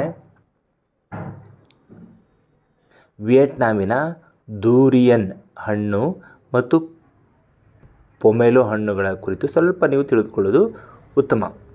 ಸೊ ಅದಾದಮೇಲೆ ನಾವು ಈ ರಕ್ಷಣಾ ಮತ್ತು ಭದ್ರತಾ ಒಂದು ವಿಷಯಕ್ಕೆ ಸಂಬಂಧಪಟ್ಟಂತೆ ಯಾವ್ಯಾವೆಲ್ಲ ಒಂದು ವಿಷಯಗಳನ್ನು ಡಿಸ್ಕಸ್ ಮಾಡಿದ್ರು ಅಂತ ಹೇಳಿದರೆ, ವಿಯೆಟ್ನಾಂ ಭಾರತದಿಂದ ಬ್ರಹ್ಮೋಸ್ ಸೂಪರ್ಸೋನಿಕ್ ಕ್ರೂಸ್ ಮಿಸೈಲನ್ನು ಮತ್ತು ಪೆಟ್ರೋಲ್ ವೆಸಲನ್ನು ಖರೀದಿಸಲು ಯೋಚನೆ ಮಾಡ್ತಾ ಇದೆ. ಅದರಂತೆ ಉನ್ನತ ಶಸ್ತ್ರಾಸ್ತ್ರಗಳನ್ನು ಪಡೆಯಲು ಮತ್ತು ಸೈನಿಕರ ಮೂಲಸೌಕರ್ಯಗಳನ್ನು ಮೇಲ್ದರ್ಜೆಗೇರಿಸಲು $500 ಮಿಲಿಯನ್ ರಕ್ಷಣಾ ಸಾಲವನ್ನು ಬಳಸಿಕೊಳ್ಳುವಂತೆ ಕೂಡ ಇಲ್ಲಿ ನಿರ್ಧಾರ ತೆಗೆದುಕೊಳ್ಳಲಾಯಿತು. ಸೊ ಎರಡೂ ದೇಶಗಳ ನಡುವೆ ಸಂಯುಕ್ತ ಅಭ್ಯಾಸಗಳಾಗಿರ್ಬೋದು ಅಥವಾ ತರಬೇತಿ ಆಗಿರ್ಬೋದು, ಸಮುದ್ರ ಭದ್ರತಾ ಸಹಕಾರವನ್ನು ಹೆಚ್ಚಿಸುವಂತಹ ಬದ್ಧತೆಯನ್ನು ಎರಡೂ ದೇಶಗಳು ಒಪ್ಪಿಕೊಂಡವು. ಸೊ ಈ ಒಂದು ರಕ್ಷಣಾ ವಲಯಕ್ಕೆ ಸಂಬಂಧಿಸಿದಂತೆ ವಿಯೆಟ್ನಾಂ ಸೇನೆಗೆ 9 mm ಅಮ್ಯುನಿಷನ್ಸ್ ಪೂರೈಕೆ ಮಾಡುವ ಅಂತಹ ಸಾಧ್ಯತೆ ಕೂಡ ಇದೆ ಭಾರತದಿಂದ.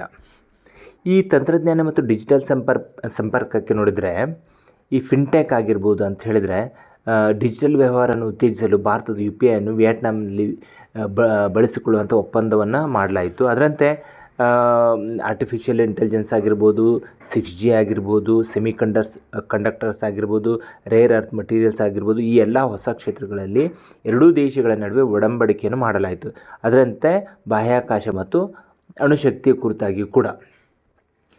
ಅದಾದ ನಂತರದಲ್ಲಿ ತಂತ್ರಾತ್ಮಕ ಮತ್ತು ಸಮುದ್ರ ಸಂಬಂಧಿತ ಒಂದು ಈ ಎರಡು ದೇಶಗಳ ನಡುವಿನ ಸಂಬಂಧವನ್ನು ಏನಂತ ಹೇಳಿದರೆ, ವಿಯೆಟ್ನಾಂ ಈಗ ಭಾರತದ ಆ್ಯಕ್ಟ್ ಈಸ್ಟ್ ಪಾಲಿಸಿ ಮತ್ತು ಸಾಗರ್, ಇದು ವೆರಿ ವೆರಿ ಇಂಪಾರ್ಟೆಂಟ್. ಸಾಗರ್ ಅಂತ ಹೇಳಿದರೆ security and growth for all in the region ದೃಷ್ಟಿಕೋನದಿಂದ ಇದು ಭಾರತಕ್ಕೆ ವಿಯೆಟ್ನಾಂ ಅತಿ ಮುಖ್ಯವಾಗಿದೆ. ಇವೆರಡೂ ದೇಶಗಳು ಈ ಸೌತ್ ಚೈನಾ ಸಿ ಯಲ್ಲಿ UN ಕ್ಲಾಸ್ 1982 ಪಾಲನೆ ಮತ್ತು ಸೌತ್ ಚೈನಾ ಸಿಯಲ್ಲಿ ಪಕ್ಷಗಳ ವರ್ತನೆ ಕುರಿತು ಘೋಷಣೆ ಸಂಪೂರ್ಣ ಅನುಷ್ಠಾನಕ್ಕೆ ಬೆಂಬಲವನ್ನು ಸೂಚಿಸಿದವೆ. ಸೊ ಕನೆಕ್ಟಿವಿಟಿಗೆ ಸಂಬಂಧಪಟ್ಟಂತೆ ಸಮುದ್ರ ವಲಯ ಜಾಗೃತಿಯನ್ನು ಹೆಚ್ಚಿಸಲು ವಿಯೆಟ್ನಾಂ ಮತ್ತು Bharat Indo Pacific Oceans Initiative IPOIಗೆ ಸೇರಿವೆ. ಸೊ ಈ 13 MOUs ಮತ್ತು ಒಪ್ಪಂದಗಳಲ್ಲಿ ನೀವು ನೋಡೋದಾದರೆ, ಇದು ಔಷಧೀಯ ಉತ್ಪನ್ನಗಳಾಗಿರ್ಬೋದು, ಪಾರಂಪರಿಕ ಔಷಧ ಅಂದರೆ ಆಯುರ್ವೇದ ಆಗಿರ್ಬೋದು, ಸಾಂಸ್ಕೃತಿಕ ಪರಂಪರೆ ಸ್ಥಾಪನೆ ಆಗಿರ್ಬೋದು. ಇಲ್ಲಿ ನೀವು ಗಮನಿಸಬೇಕಾದ ಇನ್ನೊಂದು ಇಂಪಾರ್ಟೆಂಟ್ ಕ್ವಶನ್ ಏನಂತ ಹೇಳಿದ್ರೆ, ಮಾಯ್ ಸನ್ ಟೆಂಪಲ್ ಅಂತ. ಮಾಯ್ ಸನ್ ಟೆಂಪಲ್ ಇದ್ರ ಬಗ್ಗೆ ನೀವು ಸ್ವಲ್ಪ ತಿಳಿದುಕೊಳ್ಳೋದು ಉತ್ತಮ. ಮತ್ತು ರಾಜತಾಂತ್ರಿಕರಿಗೆ ವೀಸಾ ವಿನಾಯಿತಿ ಮುಂತಾದ ವಿವಿಧ ಕ್ಷೇತ್ರಗಳಿಗೆ ಒಳಗೊಂಡಂತೆ ಒಟ್ಟು 13 ಒಪ್ಪಂದಗಳಿಗೆ ಸಹಿ ಹಾಕಲಾಯಿತು.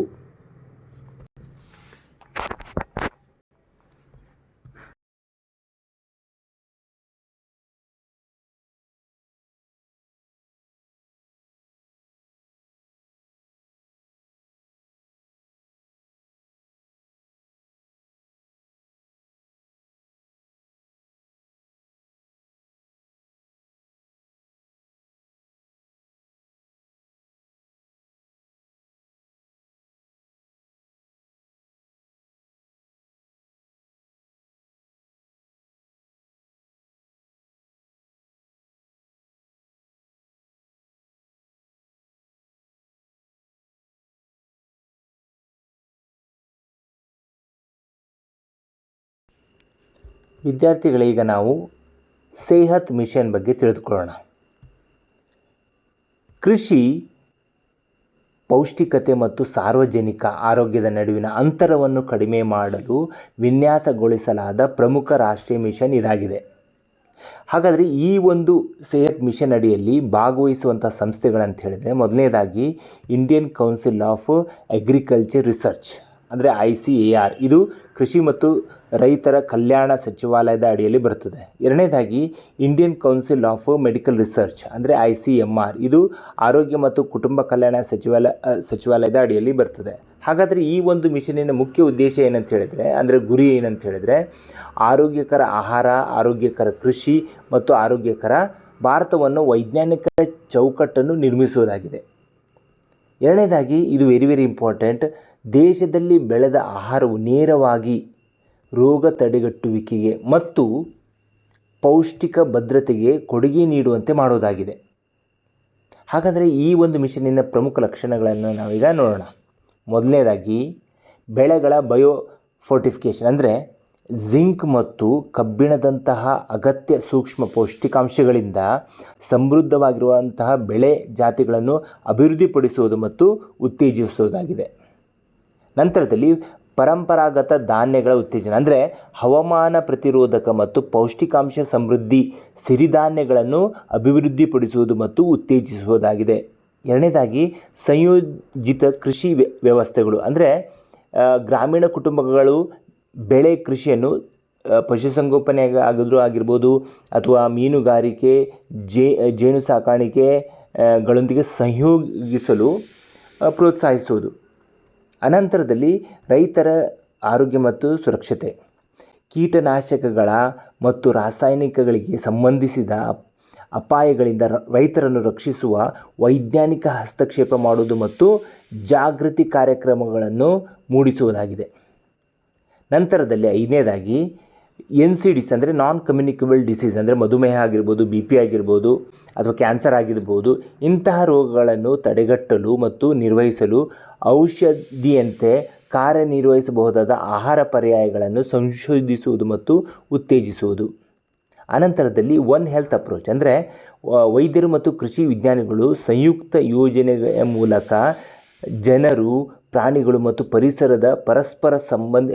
ಪರಿಸರಕ್ಕೆ ಸಂಬಂಧಿಸಿದ ಆರೋಗ್ಯವನ್ನು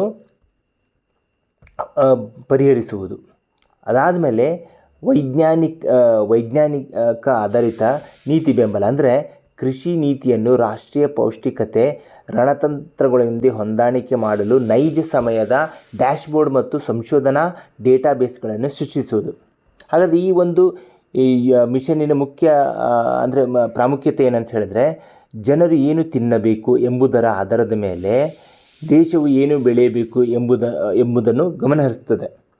ಈಗ ನಮ್ಮ ದೇಶದಲ್ಲಿ ಸಾಕಷ್ಟು ಆಹಾರ ಧಾನ್ಯಗಳ ಉತ್ಪಾದನೆ ಆಗುತ್ತಿದ್ದರೂ ಸಹ ಸೂಕ್ಷ್ಮ ಪೌಷ್ಟಿಕಾಂಶದ ಕೊರತೆ ಮತ್ತು ಪೌಷ್ಟಿಕ ಅಂತರಗಳನ್ನು ಗುರುತಿಸಿ ಇದನ್ನು ಪರಿಹರಿಸುವುದೇ ಈ ಒಂದು ಮಿಷನ್ನಿನ ಮುಖ್ಯ ಗುರಿಯಾಗಿದೆ.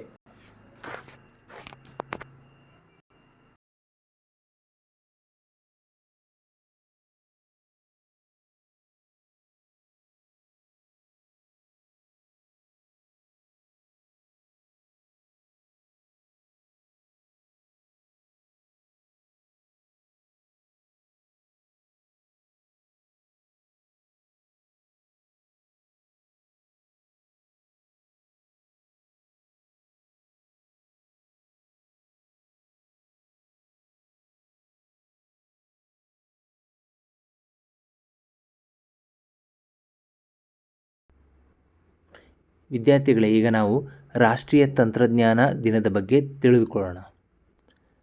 ರಾಷ್ಟ್ರೀಯ ತಂತ್ರಜ್ಞಾನ ದಿನವನ್ನು ಪ್ರತಿ ವರ್ಷ ಮೇ 11ರಂದು ಆಚರಿಸಲಾಗುತ್ತದೆ. ಹಾಗಾದರೆ ಮೇ 11ರಂದೇ ಯಾಕೆ ಆಚರಿಸಲಾಗುತ್ತದೆ ಅಂತ ಹೇಳಿದ್ರೆ, ಆ ದಿನದಂದು ನಾವು 1998ರಲ್ಲಿ ಪೋಖ್ರಾನ್ 2 ಅಂದರೆ ಆಪರೇಷನ್ ಶಕ್ತಿಯನ್ನು ಸ್ಮರಿಸಲು ಈ ದಿನವನ್ನು ಆಚರಿಸುತ್ತೇವೆ, ರಾಷ್ಟ್ರೀಯ ತಂತ್ರಜ್ಞಾನ ದಿನ ಅಂತ.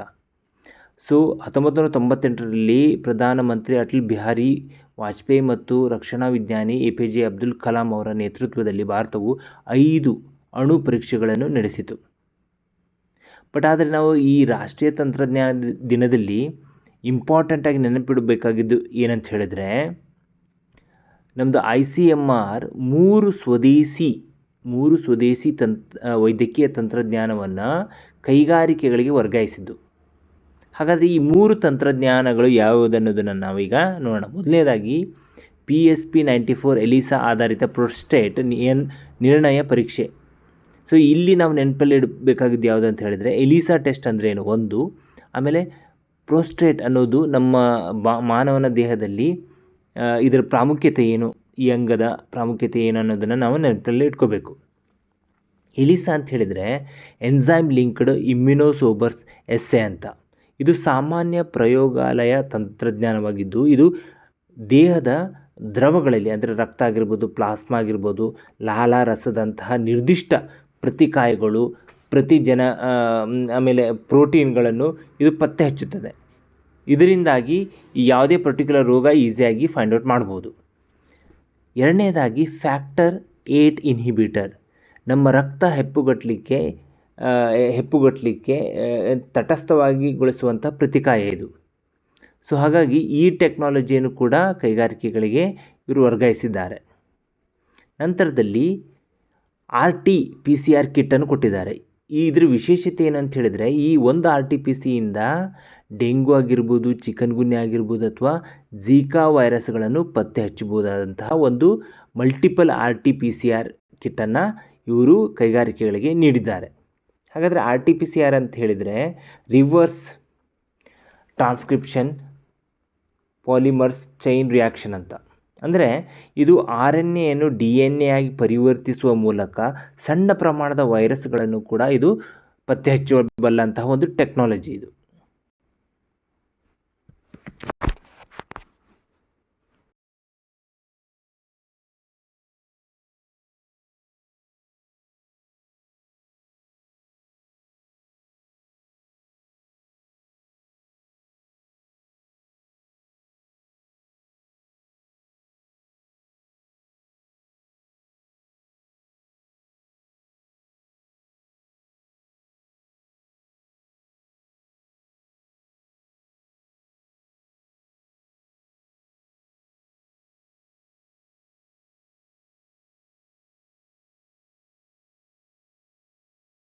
ವಿದ್ಯಾರ್ಥಿಗಳೇ, ಈಗ ನಾವು ಖಾರಿಫ್ ಬೆಳೆಗಳಿಗೆ MSP 2026-27 ಬಗ್ಗೆ ತಿಳಿದುಕೊಳ್ಳೋಣ.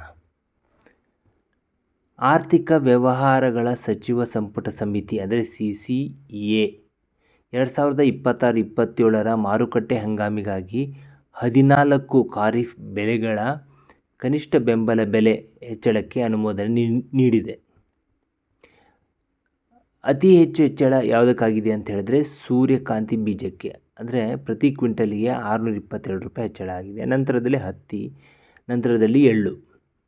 ಒಟ್ಟು 14 ಖಾರಿಫ್ ಬೆಳೆಗಳಿಗೆ ಇದು ಅಪ್ರೂವ್ ಆಗಿದೆ. ಹಾಗಾದರೆ ಯಾವ ಬೆಳೆಗಳು ಅನ್ನೋದನ್ನು ನಾವು ನೋಡೋಣ. ಮೊದಲಿಗೆ ಭತ್ತ, ಆನಂತರದಲ್ಲಿ ಜೋಳ, ಸಜ್ಜೆ, ರಾಗಿ, ಮೆಕ್ಕೆಜೋಳ, ತೊಗರಿ, ಹೆಸರುಕಾಳು, ಉದ್ದು, ಕಡಲೆಕಾಯಿ, ಸೋಯಾಬೀನ್, ಸೂರ್ಯಕಾಂತಿ, ಎಳ್ಳು, ಗುರೆಳ್ಳು, ಹತ್ತಿ. ಅಂದಾಜು ಖರೀದಿ ಎಷ್ಟು ಅಂತ ಹೇಳಿದ್ರೆ 824 ಲಕ್ಷ ಮೆಟ್ರಿಕ್ ಟನ್ಗಳಷ್ಟು. ರೈತರಿಗೆ ಅಂದಾಜು ಪಾವತಿ ಎಷ್ಟಾಗ್ತಾ ಇದೆ ಅಂತ ಹೇಳಿದರೆ ಇದರಿಂದ 2,60,00,000 ಕೋಟಿಯಷ್ಟು. ಹಾಗಾದರೆ MSP ಅಂದರೆ ಏನು? MSP ಅಂತ ಹೇಳಿದರೆ ಇದರ long form minimum support price, ಅಂದರೆ ಕನಿಷ್ಠ ಬೆಂಬಲ ಬೆಲೆ. ಸರ್ಕಾರವು ರೈತರಿಂದ ಬೆಳೆಗಳನ್ನು ಖರೀದಿಸುವ ಕನಿಷ್ಠ ಬೆಲೆ MSP ಎಂದು ಕರೆಯಲಾಗುತ್ತದೆ. ಬಿತ್ತನೆ ಹಂಗಾಮಿನ ಮೊದಲ MSPಯನ್ನು ಘೋಷಿಸಲಾಗುತ್ತದೆ. ಹಾಗಾದರೆ ನಾವು ಖಾರಿಫ್ ಬೆಳೆಗಳು ಅಂದರೆ ಏನು ಅನ್ನೋದು ನೋಡೋಣ. ಜನರಲ್ ಆಗಿ ಜೂನ್ ಮತ್ತು ಜುಲೈ ತಿಂಗಳಲ್ಲಿ ಬೆಳೆಯುವಂತಹ ಬೆಳೆಗಳಿಗೆ ಖಾರಿಫ್ ಬೆಳೆಗಳು ಅಂತ ನಾವು ಕರೀತೇವೆ. ಅದೇ ರಾಬಿ ಬೆಳೆಗಳಂತ ಹೇಳಿದರೆ ಅಕ್ಟೋಬರಿಂದ ಹಿಡಿದು ನವಂಬರ್ ಒಂದು ತಿಂಗಳಲ್ಲಿ ಬೆಳೆಯುವಂತಹ ಬೆಳೆಗಳು. ಇದು ಕೃಷಿ ವೆಚ್ಚ ಮತ್ತು ಬೆಳೆಗಳ ಆಯೋಗ ಅಂದರೆ CACP ನೀಡುವ ಶಿಫಾರಸುಗಳ ಆಧಾರದ ಮೇಲೆ ನಿರ್ಧಾರವಾಗ್ತವೆ. ಇದು ವೆರಿ ಇಂಪಾರ್ಟೆಂಟ್ ಕ್ವಶನು, ಇದನ್ನು ನೀವು ನೋಡಬೇಕು. ಸೊ ಇದನ್ನು ಆಲ್ರೆಡಿ ಒಂದು ಕಾಂಪಿಟೇಟಿವ್ ಎಕ್ಸಾಮಲ್ಲಿ ಕೇಳಿದ್ದಾರೆ. ಸೊ ಹಾಗಾಗಿ MSPಯನ್ನು ನಿರ್ಧಾರ ಅಥವಾ ಶಿಫಾರಸು ಮಾಡುವಂತಹ ಒಂದು ಆಯೋಗ ಯಾವುದು ಅಂತ ಹೇಳಿದ್ರೆ CACP. ಅದಾದಮೇಲೆ MSPಯನ್ನು ಯಾವ ಒಂದು ಸೂತ್ರದ ಆಧಾರದಲ್ಲಿ ಕಂಡುಹಿಡಿಯಲಾಗ್ತದೆ ಅನ್ನೋದನ್ನು ನಾವೀಗ ನೋಡೋಣ. ಮೊದಲನೇದಾಗಿ A2+FL ಅಂತ ಹೇಳಿದ್ರೆ ನಿಜವಾಗಿ ಪಾವತಿಸಿದ ವೆಚ್ಚಗಳು, ಅಂದರೆ ಒಬ್ಬ ರೈತ ಎಷ್ಟು ವೆಚ್ಚವನ್ನು ಮಾಡ್ತಾನೆ, ರೈಟ್, ಅದು ಪ್ಲಸ್ ಕುಟುಂಬ ಕಾರ್ಮಿಕರ ಅಂದಾಜು ಮೌಲ್ಯ.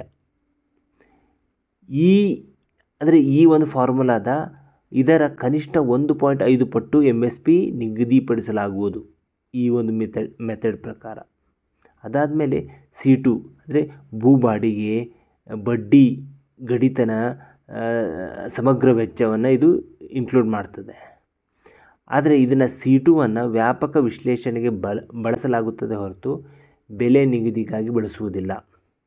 ಆದರೆ ಫೈನಲ್ ಆಗಿ ನಾವು ಏನು ಹೇಳ್ತೇವೆ ಅಂತ ಹೇಳಿದ್ರೆ ಒಟ್ಟು 14 ಬೆಳೆಗಳಿಗೆ MSP ನೀಡಿದ್ದಾರೆ. ಅತಿ ಹೆಚ್ಚು ಅಂತ ಹೇಳಿದರೆ ಸೂರ್ಯಕಾಂತಿ ಬೀಜ 622 ರೂಪಾಯಿ ಪ್ರತಿ ಕ್ವಿಂಟಲಿಗೆ. ಅದಾದಮೇಲೆ ಒಟ್ಟು ಅಂದಾಜು ಏನಂತ ಹೇಳಿದ್ರೆ ಎಷ್ಟು ಖರೀದಿ ಮಾಡಲಾಗುವುದು ಅಂತ ಹೇಳಿದರೆ 824+ ಲಕ್ಷ ಮೆಟ್ರಿಕ್ ಟನ್ಗಳಷ್ಟು ಖರೀದಿ ಮಾಡಬಹುದು.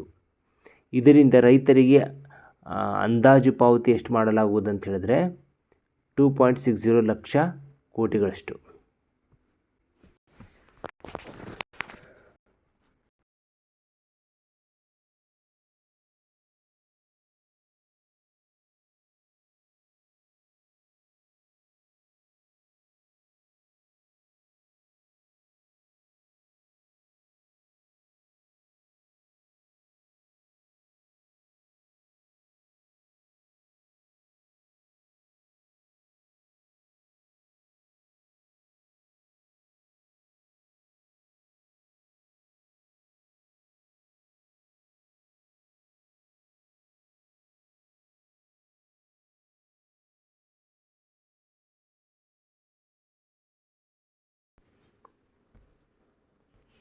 ವಿದ್ಯಾರ್ಥಿಗಳೇ, ಈಗ ನಾವು ಭಾರತದಲ್ಲಿ AI ಆಧಾರಿತ ಹಣಕಾಸು ಒಳಗೊಳ್ಳುವಿಕೆ ಬಗ್ಗೆ ತಿಳಿದುಕೊಳ್ಳೋಣ.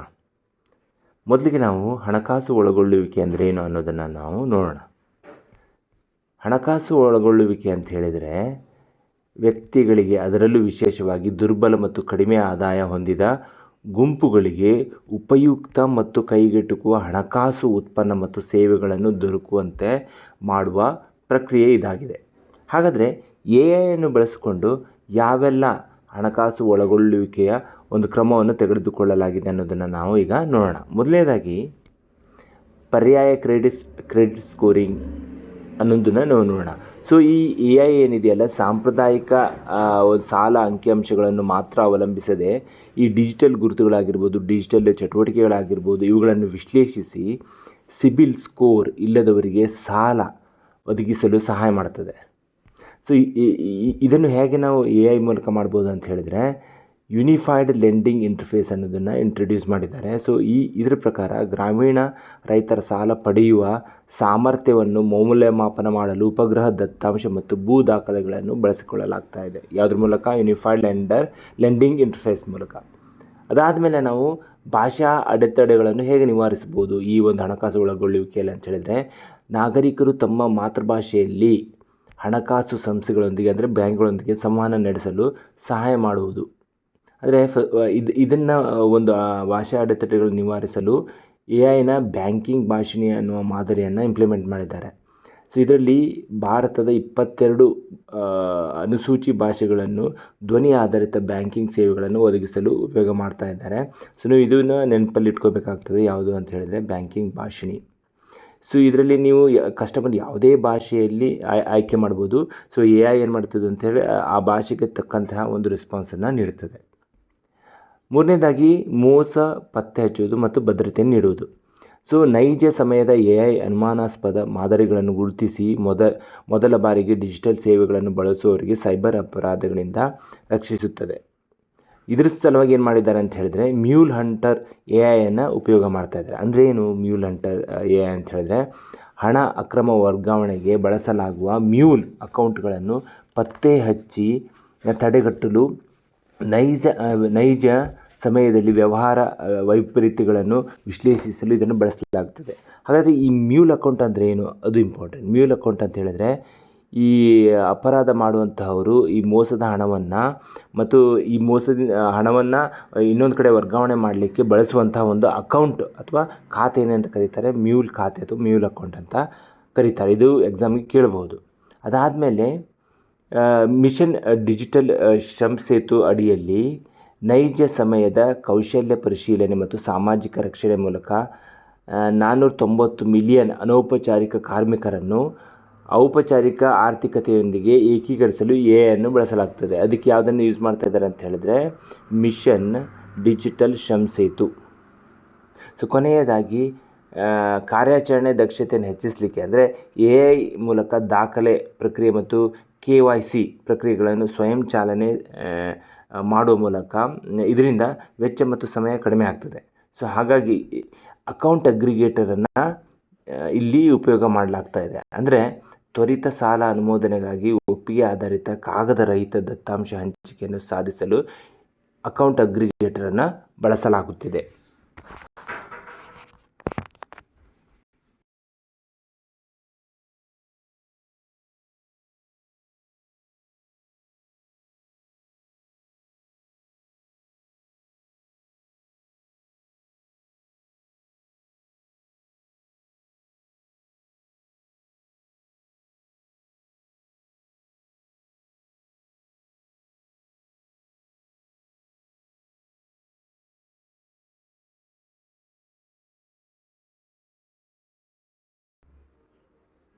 ವಿದ್ಯಾರ್ಥಿಗಳೀಗ ನಾವು ಲೀಡ್ಸ್ ವರದಿ 2025 ಬಗ್ಗೆ ತಿಳಿದುಕೊಳ್ಳೋಣ. ಹಾಗಾದರೆ ಲೀಡ್ಸ್ ಅಂದರೆ ಏನು ಅಂತ ಹೇಳಿದರೆ, logistics is across different States. ಅಂದರೆ ವಿವಿಧ ರಾಜ್ಯಗಳಲ್ಲಿ ಸರಕು ಸಾಗಾಣಿಕೆ ಸುಲಭತೆ. ಇದು ಮೂಲ ಸೌಕರ್ಯ, ಸೇವೆಗಳು ಮತ್ತು ನಿಯಂತ್ರಣಗಳಿಗೆ ಸಂಬಂಧಿಸಿದ ವಿವಿಧ ಆಯಾಮಗಳ ಮೇಲೆ ರಾಜ್ಯಗಳ ಮತ್ತು UT ಸರಕು ಸಾಗಾಣಿಕೆ ಕಾರ್ಯಕ್ಷಮತೆಯನ್ನು ಮೌಲ್ಯಮಾಪನ ಮಾಡ್ತದೆ. ಅಂದರೆ ರಾಜ್ಯಗಳ ಮತ್ತು ಯೂನಿಯನ್ ಟೆರಿಟರಿಗಳ ಸರಕು ಸಾಗಣೆ ಕಾರ್ಯಕ್ಷಮತೆಯನ್ನು ಮೌಲ್ಯಮಾಪನ ಮಾಡ್ತದೆ. ಹಾಗಾದರೆ ಇದನ್ನು ಯಾರು ಪ್ರಕಟಿಸ್ತಾರೆ ಅಂತ ಹೇಳಿದರೆ, DPIIT ಅಂತ ಹೇಳಿದರೆ ಉದ್ಯಮ ಮತ್ತು ಆಂತರಿಕ ವ್ಯಾಪಾರ ಪ್ರೋತ್ಸಾಹ ಇಲಾಖೆ. ಇದು ವಾಣಿಜ್ಯ ಮತ್ತು ಕೈಗಾರಿಕಾ ಸಚಿವಾಲಯದ ಒಳಗೆ ಬರ್ತದೆ. ಅದು ಇದನ್ನು ಪ್ರಕಟಿಸುವಂತಹ ಒಂದು ಸಂಸ್ಥೆ ಅಂದರೆ ಇಲಾಖೆ. ಹಾಗಾದರೆ ಇದರ ಉದ್ದೇಶ ಏನು ಅಂದರೆ ಇದರ ಉದ್ದೇಶ ಏನಂತ ಹೇಳಿದೆ, ಈ ವರದಿಯು ರಾಜ್ಯಗಳ ಮತ್ತು ಕೇಂದ್ರಾಡಳಿತ ಪ್ರದೇಶಗಳ ಲಾಜಿಸ್ಟಿಕ್ ಅಡಚಣೆಗಳನ್ನು ಗುರುತಿಸಲು, ಸುಧಾರಣೆ ಆದ್ಯತೆ ನೀಡಲು ಮತ್ತು ಉತ್ತಮ ಲಾಜಿಸ್ಟಿಕ್ ನೀತಿಗಳನ್ನು ರೂಪಿಸಲು ಸಹಾಯ ಮಾಡುತ್ತದೆ. ಅದಾದ ಮೇಲೆ ಇದು ಸ್ಪರ್ಧಾತ್ಮಕ ಮತ್ತು ಸಹಕಾರಿ ಫೆಡರಲಿಸಮನ್ನು ಉತ್ತೇಜಿಸುತ್ತದೆ. ಆದ್ದರಿಂದ ಇದರ ಮುಖ್ಯ ಒಂದು ಉದ್ದೇಶಗಳೇನಂತ ಹೇಳಿದರೆ, ಈ ಸರಕು ಸಾಗಾಣಿಕೆಯಲ್ಲಿರುವಂತಹ ಅಡಚಣೆಗಳನ್ನು ಗುರುತಿಸುವುದು, ಸುಧಾರಣೆಗಳಿಗೆ ಆದ್ಯತೆ ನೀಡುವುದು, ಲಾಜಿಸ್ಟಿಕ್ ವೆಚ್ಚ ಕಡಿಮೆ ಮಾಡುವುದು, ಜಾಗತಿಕ ಸ್ಪರ್ಧಾತ್ಮಕತೆಯನ್ನು ಸುಧಾರಿಸುವುದು, ಸ್ಪರ್ಧಾತ್ಮಕ ಮತ್ತು ಸಹಕಾರಿ ಫೆಡರಲಿಸಮ್ಗೆ ಪ್ರೋತ್ಸಾಹ ನೀಡುವುದು ಇದರ ಮುಖ್ಯ ಒಂದು ಗುರಿಗಳು.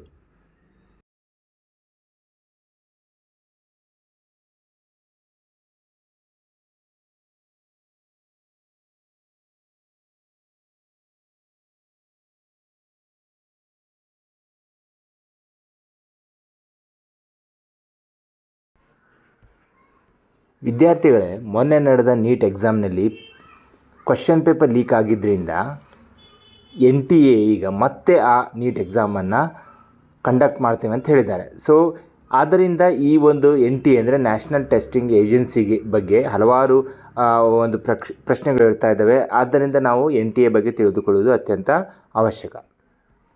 ಸೊ NTA ಅಂದರೆ ನ್ಯಾಷನಲ್ ಟೆಸ್ಟಿಂಗ್ ಏಜೆನ್ಸಿ ಭಾರತದಲ್ಲಿ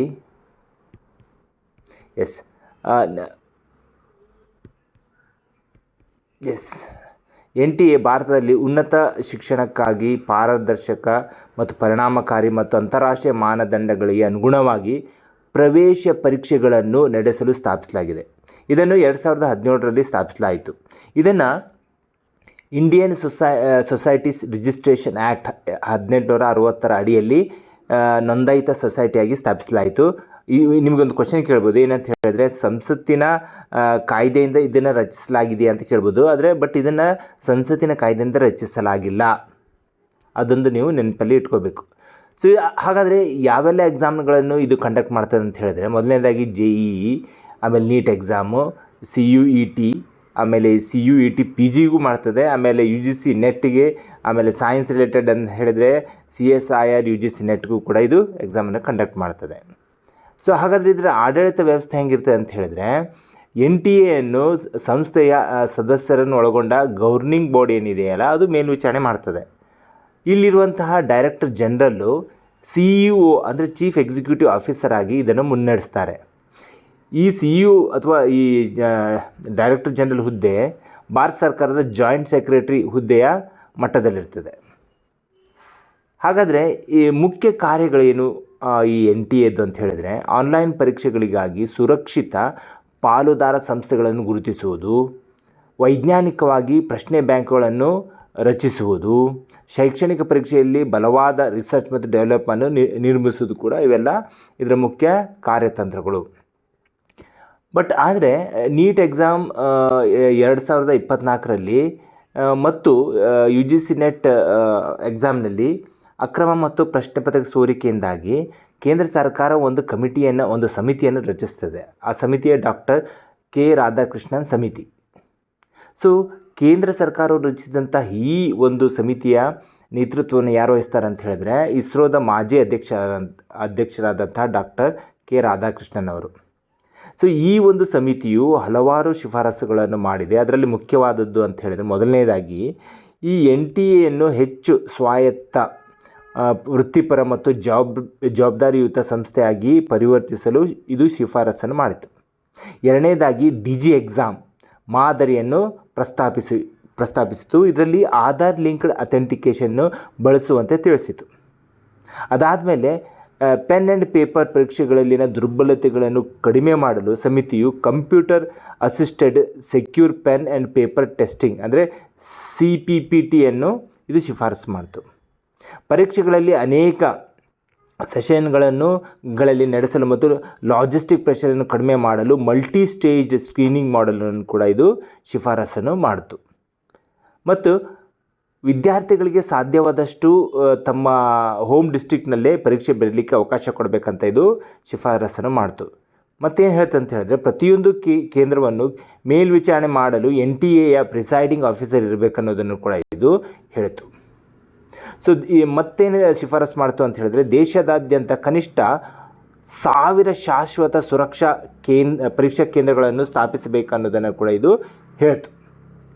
ಅದಾದಮೇಲೆ ಸಮಿತಿಯು ಈಶಾನ್ಯ ಭಾರತ, ಹಿಮಾಲಯ ರಾಜ್ಯಗಳು, ದ್ವೀಪ ಮುಂತಾದ ದೂರದ ಮತ್ತು ತಲುಪಲು ಕಷ್ಟವಾಗುವಂಥ ಪ್ರದೇಶಗಳಿಗೆ ಮೊಬೈಲ್ ಟೆಸ್ಟಿಂಗ್ ಸೆಂಟರ್ಗಳನ್ನು ಇದು ಪ್ರಸ್ತಾಪಿಸಿತು.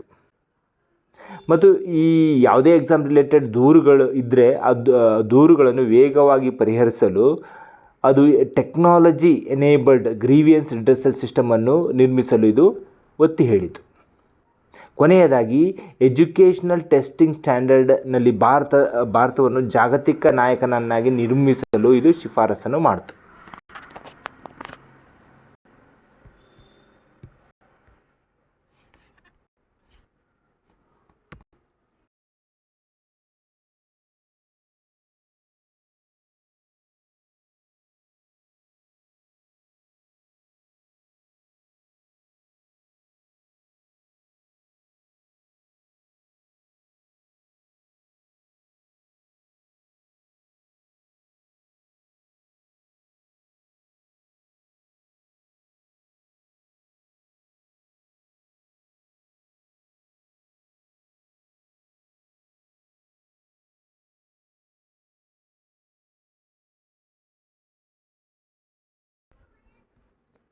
ವಿದ್ಯಾರ್ಥಿಗಳೇ,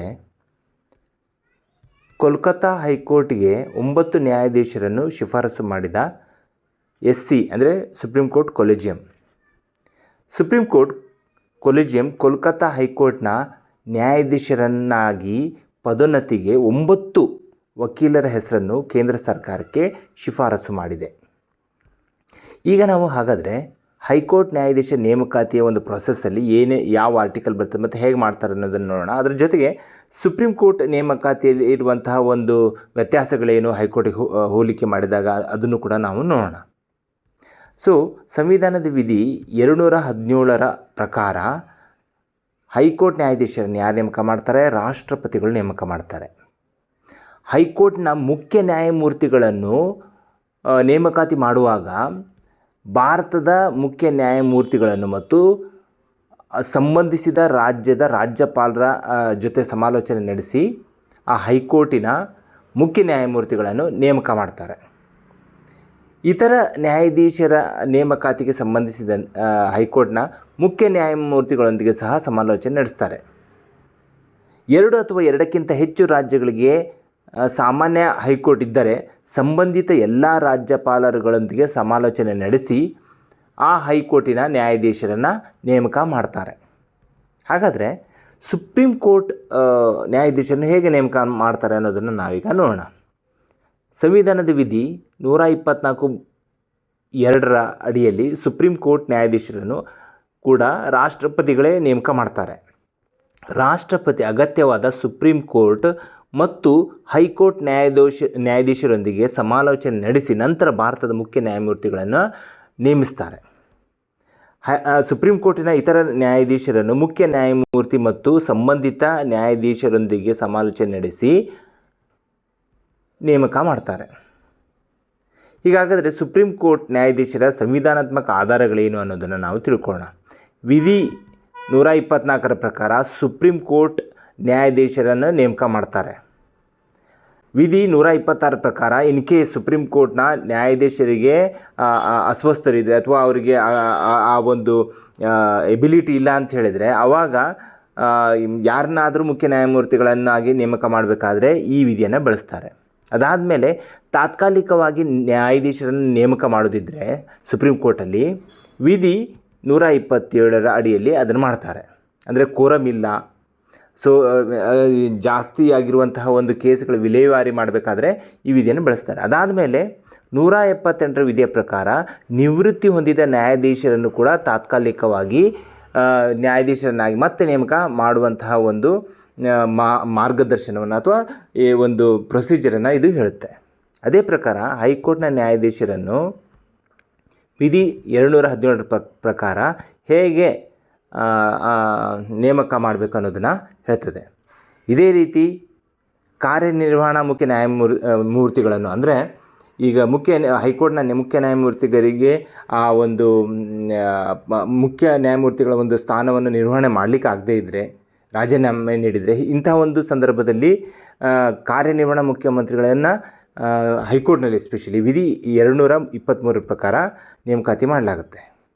ಈಗ ಮತ್ತೆ ಹೆಚ್ಚುವರಿ ನ್ಯಾಯಾಧೀಶರು ಬೇಕಂತ ಹೇಳಿದ್ರೆ ವಿಧಿ 224(1) ಪ್ರಕಾರ ಮಾಡಲಾಗುತ್ತೆ.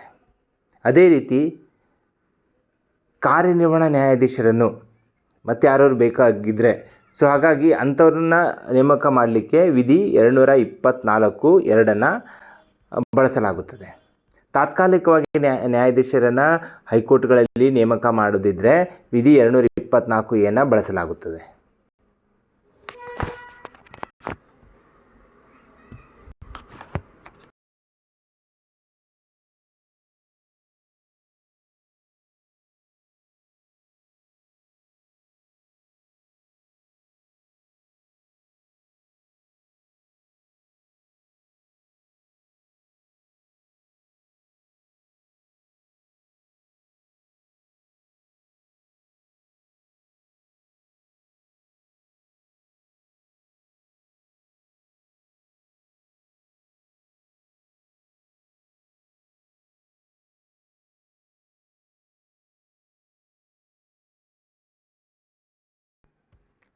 ವಿದ್ಯಾರ್ಥಿಗಳೇ, ತೂತುಕುಡಿಯಲ್ಲಿ ಭಾರತದ ಮೊದಲ ಮೆಗಾ ಗ್ರೀನ್ಫೀಲ್ಡ್ ಶಿಪ್ಯಾರ್ಡ್.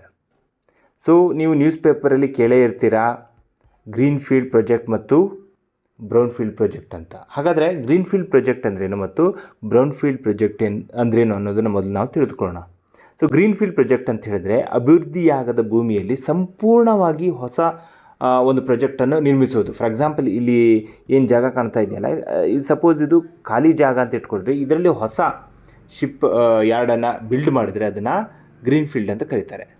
ಹಾಗಾದರೆ ಬ್ರೌನ್ಫೀಲ್ಡ್ ಅಂದರೆ ಏನು ಅಂತ ಹೇಳಿದ್ರೆ ಆಲ್ರೆಡಿ ಇಲ್ಲಿ ಒಂದು ಶಿಪ್ ಯಾರ್ಡ್ ಇರ್ತದೆ, ಅದನ್ನು ಇನ್ನೂ ನವೀಕರಣ ಮಾಡಿದರೆ ಅದನ್ನು ಬ್ರೌನ್ಫೀಲ್ಡ್ ಪ್ರಾಜೆಕ್ಟ್ ಅಂತ ಕರೀತಾರೆ. ಸೊ ಹಾಗಾಗಿ ತಮಿಳುನಾಡಿನ ತೂತುಕುಡಿಯಲ್ಲಿ ಭಾರತದ ಮೊದಲ ಮೆಗಾ ಗ್ರೀನ್ಫೀಲ್ಡ್ ಶಿಪ್ ಯಾರ್ಡ್ ಅಭಿವೃದ್ಧಿಗೆ 3 ಪಾರ್ಟಿಗಳು ಸೈನ್ ಹಾಕಿದ್ದಾವೆ, ಅಂದರೆ MOU ಮಾಡ್ಕೊಂಡಿದ್ದಾವೆ. ಮೊದಲನೇ ಪಾರ್ಟಿ ಅಂತ ಹೇಳಿದರೆ HDKSOE, ಇದು ಸೌತ್ ಕೊರಿಯಾದ ಶಿಪ್ ಬಿಲ್ಡಿಂಗ್ ಒಂದು ಕಂಪನಿ. ಅದಾದಮೇಲೆ NShip-TN ಅಂದರೆ VO Chidambaram port authority and SIPCOT, ಈ 2 ಜಂಟಿ ಉದ್ಯಮಗಳು ಸೇರಿ NShip-TN ಅಂತ ಮಾಡ್ಕೊಂಡಿದ್ದಾರೆ, ಅದು ಸೈನ್ ಹಾಕಿದೆ. ಅದರ ಜೊತೆಗೆ ಲಾಸ್ಟಿಗೆ 3ನೇ ಪಾರ್ಟಿ ಅಂತ ಹೇಳಿದರೆ ಸಾಗರ್ಮಾಲಾ ಫೈನಾನ್ಸ್ ಕಾರ್ಪೊರೇಷನ್ ಲಿಮಿಟೆಡ್. ಈ 3 ಪಾರ್ಟಿಗಳು ಸೇರಿ ಈ ಮೆಗಾ ಗ್ರೀನ್ಫೀಲ್ಡ್ ಶಿಪ್ಯಾರ್ಡನ್ನು ಬಿಲ್ಡ್ ಮಾಡಲಿಕ್ಕೆ MOU ಮಾಡಿದೆ. ಹಾಗಾದರೆ ಈ ಒಂದು MOUಗೆ ಅಥವಾ ಈ ಒಂದು ಮೆಗಾ ಗ್ರೀನ್ಫೀಲ್ಡ್ ಶಿಪ್ಯಾರ್ಡ್ಗೆ ಯಾವುದು ಚೌಕಟ್ಟಿನಲ್ಲಿ ಮಾಡ್ತಾ ಇದ್ದಾರೆ ಅಂತ ಹೇಳಿದ್ರೆ ಇದು ಇಂಡಿಯಾ ಮತ್ತು ಸೌತ್ ಕೊರಿಯಾದ ಕಾಂಪ್ರಹೆನ್ಸಿವ್ ಫ್ರೇಮ್ವರ್ಕ್ WAIEGES ಇದು ಭಾಗವಾಗಿದೆ. ನಿಮಗೆ ಎಕ್ಸಾಮ್ನಲ್ಲಿ ಕೇಳ್ಬೋದು. ಸೊ ಇಂಡಿಯಾ ಮತ್ತು ಯಾವ ದೇಶದೊಂದಿಗೆ WAIEGES ಅನ್ನುವಂಥ ಒಂದು ಒಪ್ಪಂದವನ್ನು ಮಾಡ್ಕೊಂಡಿದೆ ಅಂತ. ಸೊ ಅದು ಸೌತ್ ಕೊರಿಯಾ. ಇದರಲ್ಲಿ ಹಡಗು ನಿರ್ಮಾಣ, ಶಿಪ್ಪಿಂಗ್ ಮತ್ತು ಮೆರಿಟೈಮ್ ಲಾಜಿಸ್ಟಿಕ್ಸ್ ಕ್ಷೇತ್ರಗಳಿಗೆ ಒಂದು ಸಹಕಾರ ನೀಡುವಂತಹ ಇದು ಫ್ರೇಮ್ವರ್ಕ್. ಹಾಗಾದರೆ ಈ ಒಂದು ಶಿಪ್ಯಾರ್ಡ್ನ ಒಂದು ಸಾಮರ್ಥ್ಯ ಏನು ಅಂತ ಹೇಳಿದರೆ ವಾರ್ಷಿಕವಾಗಿ 2.5 ಮಿಲಿಯನ್ GTಗಳಷ್ಟು ಸಾಮರ್ಥ್ಯವನ್ನು ಹೊಂದಬೇಕಂತ ಇವರು ಒಪ್ಪಂದ ಮಾಡಿಕೊಂಡಿದ್ದಾರೆ. ಅದಾದಮೇಲೆ 2047ರ ಹೊತ್ತಿಗೆ ಇದರ ಕೆಪ್ಯಾಸಿಟಿಯನ್ನು 4.5 ಮಿಲಿಯನ್ GTಗೆ ಅಂದರೆ ಪ್ರತಿ ವರ್ಷಕ್ಕೆ ಮಾಡಬೇಕಂತಹ ಒಂದು ಸಂಕಲ್ಪವನ್ನು ಇಟ್ಕೊಂಡಿದ್ದಾರೆ. ಸೊ ಹಾಗಾದರೆ ಈ ಒಂದು green shipyard mega greenfield shipyard ಯಾವ ಒಂದು ಮಿಷನ್ ಅಡಿಯಲ್ಲಿ ಬರ್ತದೆ ಅಂತ ಹೇಳಿದರೆ ನ್ಯಾಷನಲ್ ಶಿಪ್ ಬಿಲ್ಡಿಂಗ್ ಮಿಷನ್. ಇದು ಈ ನ್ಯಾಷನಲ್ ಶಿಪ್ ಬಿಲ್ಡಿಂಗ್ ಮಿಷನ್ ಈ ಒಂದು MOUಗೆ ಅನುಮೋದನೆ ನೀಡಿದೆ. ಆರ್ಥಿಕವಾಗಿ ನೋಡೋದಿದ್ರೆ ಇದು 15,000 ನೇರ ಉದ್ಯೋಗಗಳನ್ನು ಸೃಷ್ಟಿ ಮಾಡ್ತದೆ. ಅದಾದ ಮೇಲೆ ದ್ವಿಪಕ್ಷೀಯ ಸಹಕಾರ ಅಂದರೆ ಈ ಸೌತ್ ಕೊರಿಯಾ ಮತ್ತು ಇಂಡಿಯಾ ನಡುವಿನ ಈ ದ್ವಿಪಕ್ಷೀಯ ಸಹಕಾರದಲ್ಲಿ ದಕ್ಷಿಣ ಕೊರಿಯಾದ HDKSOE ಸೌಲಭ್ಯಗಳು ಭಾರತೀಯ ವೃತ್ತಿಪರರಿಗೆ ತರಬೇತಿಯನ್ನು ಕೊಡ್ತದೆ. ಆದ್ದರಿಂದ ಇವೆಲ್ಲ ಫ್ರೇಮ್ವರ್ಕ್ ಅಡಿಯಲ್ಲಿ ಭಾರತವು ಒಂದು ಹಡಗು ನಿರ್ಮಾಣ ಒಂದು ದೇಶವಾಗ್ತದೆ. ಇಲ್ಲಿ ಉದ್ಯೋಗ ಸೃಷ್ಟಿ ಆಗ್ತದೆ, ಇಲ್ಲಿ ಸಾಮರ್ಥ್ಯ ಅಭಿವೃದ್ಧಿ ಆಗ್ತದೆ, ಮಿಷನ್ ಮತ್ತು ಅನುಮೋದನೆ ಸಿಗುತ್ತೆ ಮತ್ತು ಎರಡೂ ದೇಶಗಳ ನಡುವೆ ಸಹಕಾರ ಮತ್ತು ಅಭಿವೃದ್ಧಿ ಉಂಟಾಗ್ತದೆ.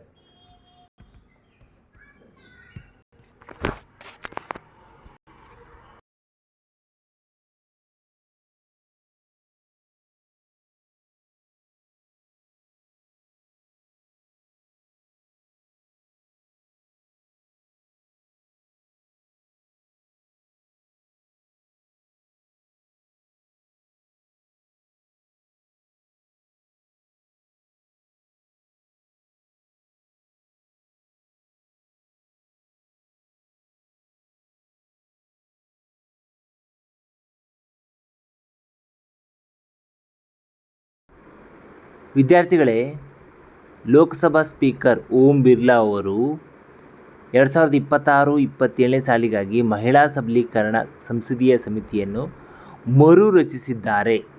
ಹಿರಿಯ ಲೋಕಸಭಾ ಸದಸ್ಯರಾದ ದಗ್ಗುಬಾಟಿ ಪುರಂದೇಶ್ವರಿ ಅವರನ್ನು ಈ ಸಮಿತಿಯ ಸದಸ್ಯರನ್ನಾಗಿ ನೇಮಕ ಮಾಡಲಾಗಿದೆ. ಇದು ಭಾರತೀಯ ಸಂಸತ್ತಿನ ಸಂಯುಕ್ತ ಸಂಸದೀಯ ಸಮಿತಿಯಾಗಿ ಕಾರ್ಯನಿರ್ವಹಿಸುತ್ತದೆ. ಸೊ ಈ ಸಮಿತಿಯನ್ನು ಮೊದಲ ಬಾರಿಗೆ 1997ರಲ್ಲಿ ಏಪ್ರಿಲ್ 29ರಂದು ರಚಿಸಲಾಯಿತು. ಇದು 11ನೇ ಲೋಕಸಭೆಯ ಅವಧಿಯಲ್ಲಿ ಸ್ಥಾಪಿಸಲಾಯಿತು. ಹಾಗಾದರೆ ಈ ಒಂದು ಸಮಿತಿಯ ರಚನೆ ಮತ್ತು ಅವಧಿಯನ್ನು ತಿಳಿದುಕೊಳ್ಳೋಣ. ಲೋಕಸಭೆಯಲ್ಲಿ ಸ್ಪೀಕರ್ ನಾಮನಿರ್ದೇಶನದ 18 ಸದಸ್ಯರಿರ್ತಾರೆ. ರಾಜ್ಯಸಭಾ ಅಧ್ಯಕ್ಷರು ನಾಮನಿರ್ದೇಶನ ಮಾಡುವ 10 ಸದಸ್ಯರಿರ್ತಾರೆ. ಈ ಸಮಿತಿ ಅವಧಿಯು 1 ವರ್ಷವನ್ನು ಮೀರಬಾರದು. ಸಮಿತಿಯನ್ನು ಪ್ರತಿ ವರ್ಷ ಮರುರಚಿಸಲಾಗುತ್ತದೆ. ಸದಸ್ಯರು ಪಕ್ಷಭೇದ ಮೀರಿ ಮಹಿಳೆಯರ ಅಭಿವೃದ್ಧಿಗಾಗಿ ಶ್ರಮಿಸಬೇಕು ಎಂದು ಇದು ತಿಳಿಸುತ್ತದೆ. ಹಾಗಾದರೆ ಇದರ ಪ್ರಮುಖ ಕಾರ್ಯಗಳನ್ನು ನೋಡೋಣ. ಮೊದಲನೇದಾಗಿ ರಾಷ್ಟ್ರೀಯ ಮಹಿಳಾ ಆಯೋಗದ ವರದಿಗಳನ್ನು ಇದು ಪರಿಶೀಲನೆ ಮಾಡುತ್ತದೆ. ಎರಡನೆಯದಾಗಿ ಮಹಿಳೆಯರ ಸಮಾನತೆ, ಸ್ಥಾನಮಾನ, ಗೌರವ ಸಂಬಂಧಿಸಿದ ಕ್ರಮಗಳನ್ನು ಮೌಲ್ಯಮಾಪನ ಮಾಡುತ್ತದೆ. ಆನಂತರದಲ್ಲಿ ಶಿಕ್ಷಣ ಪ್ರತಿನಿಧಿ ಮೇಲ್ವಿಚಾರಣೆಯನ್ನು ಮಾಡ್ತದೆ. ನಾಲ್ಕನೇದಾಗಿ ಮಹಿಳಾ ಕಲ್ಯಾಣ ಸುರಕ್ಷತಾ ಯೋಜನೆಗಳ ಅನುಷ್ಠಾನ ಪರಿಶೀಲನೆಯನ್ನು ಮಾಡ್ತದೆ. ಕೈಗೊಂಡ ಕ್ರಮಗಳ ಮೇಲ್ವಿಚಾರಣೆ ಮತ್ತು ಅನುಷ್ಠಾನದ ವರದಿಯನ್ನು ಇದು ಪರಿಶೀಲಿಸುತ್ತದೆ. ಕೊನೆಯದಾಗಿ ಲೋಕಸಭಾ ಸ್ಪೀಕರ್ ಅಥವಾ ರಾಜ್ಯಸಭಾ ಅಧ್ಯಕ್ಷರು ಉಲ್ಲೇಖಿಸುವ ಯಾವುದೇ ಲಿಂಗ ಸಂಬಂಧ ವಿಷಯವನ್ನು ಇದು ಪರಿಶೀಲನೆ ಮಾಡುತ್ತದೆ.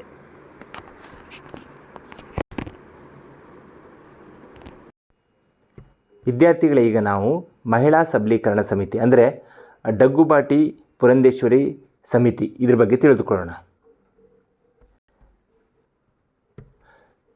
ಸೊ ಲೋಕಸಭಾ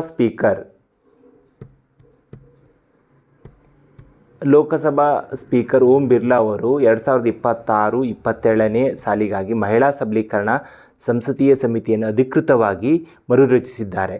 ಸೊ ಹಿರಿಯ ಲೋಕಸಭಾ ಸದಸ್ಯರಾದ ಡಗ್ಗುಬಾಟಿ ಪುರಂದೇಶ್ವರಿ ಅವರನ್ನು ಈ ಸಮಿತಿಯ ಅಧ್ಯಕ್ಷತೆಯಾಗಿ ನೇಮಕ ಮಾಡಲಾಗಿದೆ. ಈ ಮಹಿಳಾ ಸಬಲೀಕರಣ ಸಮಿತಿ ಭಾರತೀಯ ಸಂಸತ್ತಿನ ಪ್ರತಿಷ್ಠಿತ ಸಂಯುಕ್ತ ಸಂಸದೀಯ ಸಮಿತಿ ಆಗಿದೆ, ಅಂದರೆ JPC ಆಗಿದೆ. ಕೇಂದ್ರ ಕಾನೂನುಗಳು ಮತ್ತು ಕೇಂದ್ರಾಡಳಿತ ಪ್ರದೇಶಗಳಲ್ಲಿ ಮಹಿಳಾ ಸಬಲೀಕರಣಕ್ಕೆ ಸಂಬಂಧಿಸಿದ ಶಿಫಾರಸುಗಳನ್ನು ಇದು ಮಾಡುತ್ತದೆ. ಯಾಕಂದರೆ ಇದು ಲೋಕಸಭೆಯಲ್ಲಿ ಒಂದು ಅಧಿಕೃತವಾಗಿ ಮರುರಚಿಸಿದ್ರಿಂದ ಕೇಂದ್ರ ಸರ್ಕಾರದ ಕಾನೂನುಗಳು ಮತ್ತು ಕೇಂದ್ರ ಆಡಳಿತ ಪ್ರದೇಶಗಳಿಗೆ ಮಾತ್ರ ಸೀಮಿತ ಇರ್ತದೆ. ಈ ಸಮಿತಿ ಏನಿದೆಯಲ್ಲ, ಅಂದರೆ ಮಹಿಳಾ ಸಬಲೀಕರಣ ಸಮಿತಿ, ಇದನ್ನು 1997ರಲ್ಲಿ ಮೊದಲ ಬಾರಿಗೆ ರಚಿಸಲಾಯಿತು. ಇದು 11ನೇ ಲೋಕಸಭೆಯ ಅಡಿಯಲ್ಲಿ ಸ್ಥಾಪಿಸಲ್ಪಟ್ಟಿತು. ಹಾಗಾದರೆ ಈ ಒಂದು ಸಮಿತಿಯ ರಚನೆ ಮತ್ತು ಅವಧಿಯನ್ನು ತಿಳಿದುಕೊಳ್ಳೋಣ. ಒಟ್ಟು ಲೋಕಸಭೆ ಸ್ಪೀಕರ್ ನಾಮನಿರ್ದೇಶನ ಮಾಡಿದ 18 ಸದಸ್ಯರು ಇದರಲ್ಲಿರ್ತಾರೆ. ರಾಜ್ಯಸಭೆಯಿಂದ 10 ಸದಸ್ಯರು ಇರ್ತಾರೆ. ಈ ಸಮಿತಿಯ ಅವಧಿ 1 ವರ್ಷವನ್ನು ಮೀರಬಾರದು. ಸಮಿತಿಯನ್ನು ಪ್ರತಿ ವರ್ಷ ಮರುರಚಿಸಲಾಗುವುದು. ಸದಸ್ಯರು ಪಕ್ಷಭೇದ ಮೀರಿ ಮಹಿಳೆಯರ ಅಭಿವೃದ್ಧಿಗಾಗಿ ಒಗ್ಗಟ್ಟಿನಲ್ಲಿ ಶ್ರಮಿಸಬೇಕಂತ ಈ ಒಂದು ಸಮಿತಿ ಹೇಳ್ತದೆ. ಹಾಗಾದರೆ ಈ ಸಮಿತಿಯ ಪ್ರಮುಖ ಕಾರ್ಯಗಳೇನೇನು ಅಂತ ಹೇಳಿದರೆ, ಮಹಿಳಾ ಆಯೋಗದ ವರದಿಗಳನ್ನು ಪರಿಶೀಲನೆ ಮಾಡೋದು. ಅದಾದ ಮೇಲೆ ಮಹಿಳೆಯರ ಸಮಾನತೆ, ಸ್ಥಾನಮಾನ, ಗೌರವ ಸಂಬಂಧಿಸಿದ ಕ್ರಮಗಳನ್ನು ಮೌಲ್ಯಮಾಪನ ಮಾಡುವುದು. ನೆಕ್ಸ್ಟ್ ಶಿಕ್ಷಣ ಪ್ರತಿನಿಧಿತ್ವದ ಮೇಲ್ವಿಚಾರಣೆ ಮಾಡುವುದು. ಅನಂತರದಲ್ಲಿ ಮಹಿಳಾ ಕಲ್ಯಾಣ ಮತ್ತು ಸುರಕ್ಷಿತ ಯೋಜನೆಗಳ ಅನುಷ್ಠಾನದ ಪರಿಶೀಲನೆಯನ್ನು ನಡೆಸುವುದು. ಅದಾದ ನಂತರದಲ್ಲಿ ಕೈಗೊಂಡ ಕ್ರಮಗಳ ಮೇಲ್ವಿಚಾರಣೆ ಮತ್ತು ಅನುಷ್ಠಾನ ವರದಿಯನ್ನು ಪರಿಶೀಲಿಸುವುದು. ಕೊನೆಯದಾಗಿ ಈ ಲೋಕಸಭಾ ಸ್ಪೀಕರ್ ಅಥವಾ ರಾಜ್ಯಸಭಾ ಅಧ್ಯಕ್ಷರು ಉಲ್ಲೇಖಿಸುವ ವಿಶೇಷ ಲಿಂಗ ಸಂಬಂಧಿತ ವಿಷಯಗಳನ್ನು ಪರಿಶೀಲನೆ ಮಾಡುವುದು ಈ ಒಂದು ಸಮಿತಿಯ ಮುಖ್ಯ ಕಾರ್ಯಗಳಾಗಿವೆ.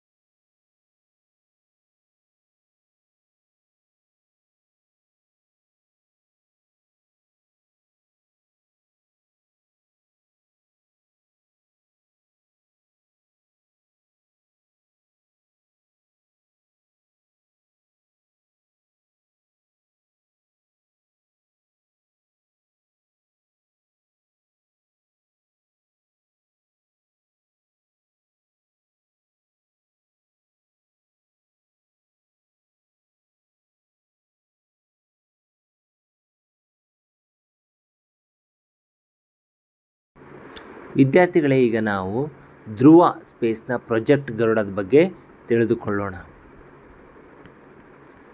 ಸೊ ಈ ಪ್ರಾಜೆಕ್ಟ್ ಗರುಡ ಅಂದರೆ ಏನು ಹಾಗಾದರೆ? ಸೊ ಈ ಧ್ರುವ ಸ್ಪೇಸ್ ಸಂಸ್ಥೆ ಏನಿದೆಯಲ್ಲ, ಇದು ಪ್ರಾಜೆಕ್ಟ್ ಗರುಡಗಾಗಿ research development and innovation fund ಅಡಿಯಲ್ಲಿ 105 ಕೋಟಿ ನಿಧಿಯನ್ನು ಪಡೆದಿದೆ. ಇದು flat pack 500 kg class satellite ಪ್ಲಾಟ್ಫಾರ್ಮನ್ನು ಅಭಿವೃದ್ಧಿಪಡಿಸುವ ಯೋಜನೆಯಾಗಿದೆ. ಇದರ ಮುಖ್ಯ ಉದ್ದೇಶ ಏನಂತ ಹೇಳಿದ್ರೆ, ದೊಡ್ಡ ಪ್ರಮಾಣದ ಉಪಗ್ರಹ ಉತ್ಪಾದನೆಗೆ ಅನುಕೂಲವಾಗುವಂತಹ ವೇದಿಕೆಯನ್ನು ರೂಪಿಸುವುದಾಗಿದೆ ಸ್ನೇಹಿತರೆ. ಸೊ ನಾನು ಮೊದಲೇ ಹೇಳ್ದಂಗೆ ಇದರ ಮುಖ್ಯ ಉದ್ದೇಶ ಅಂತ ಹೇಳಿದ್ರೆ, ಸಣ್ಣ ಪ್ರಾಯೋಗಿಕ ಉಪಗ್ರಹಗಳಿಂದ ಹಿಡಿದು ದೊಡ್ಡ ಸಾಂಪ್ರದಾಯಿಕ ಉಪಗ್ರಹ ವ್ಯವಸ್ಥೆಗಳ ನಡುವೆ ಅಂತರವನ್ನು ಕಡಿಮೆ ಮಾಡೋದು ಮೊದಲನೇದು.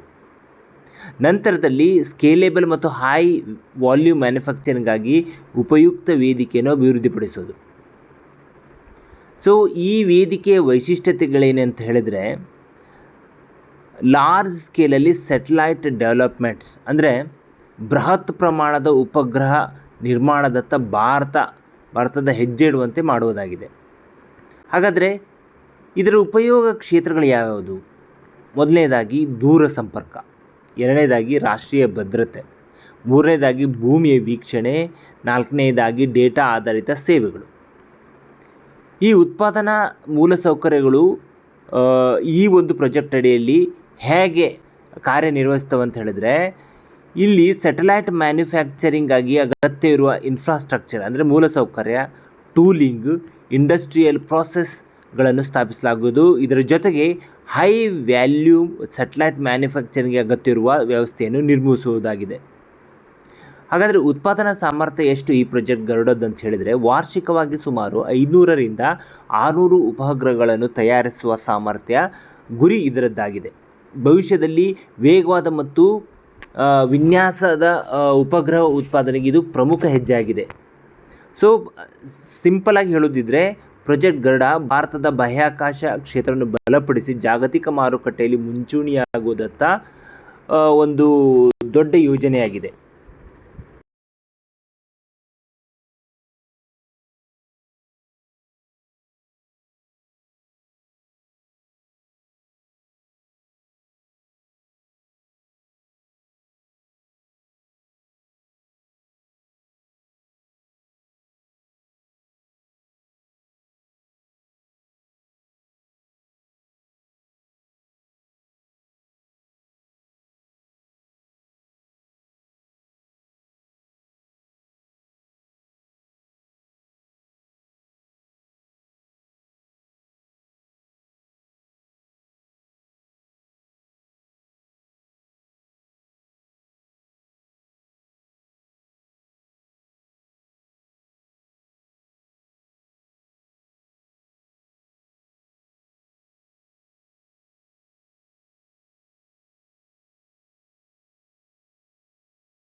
ಧನ್ಯವಾದಗಳು ಸ್ನೇಹಿತರೆ.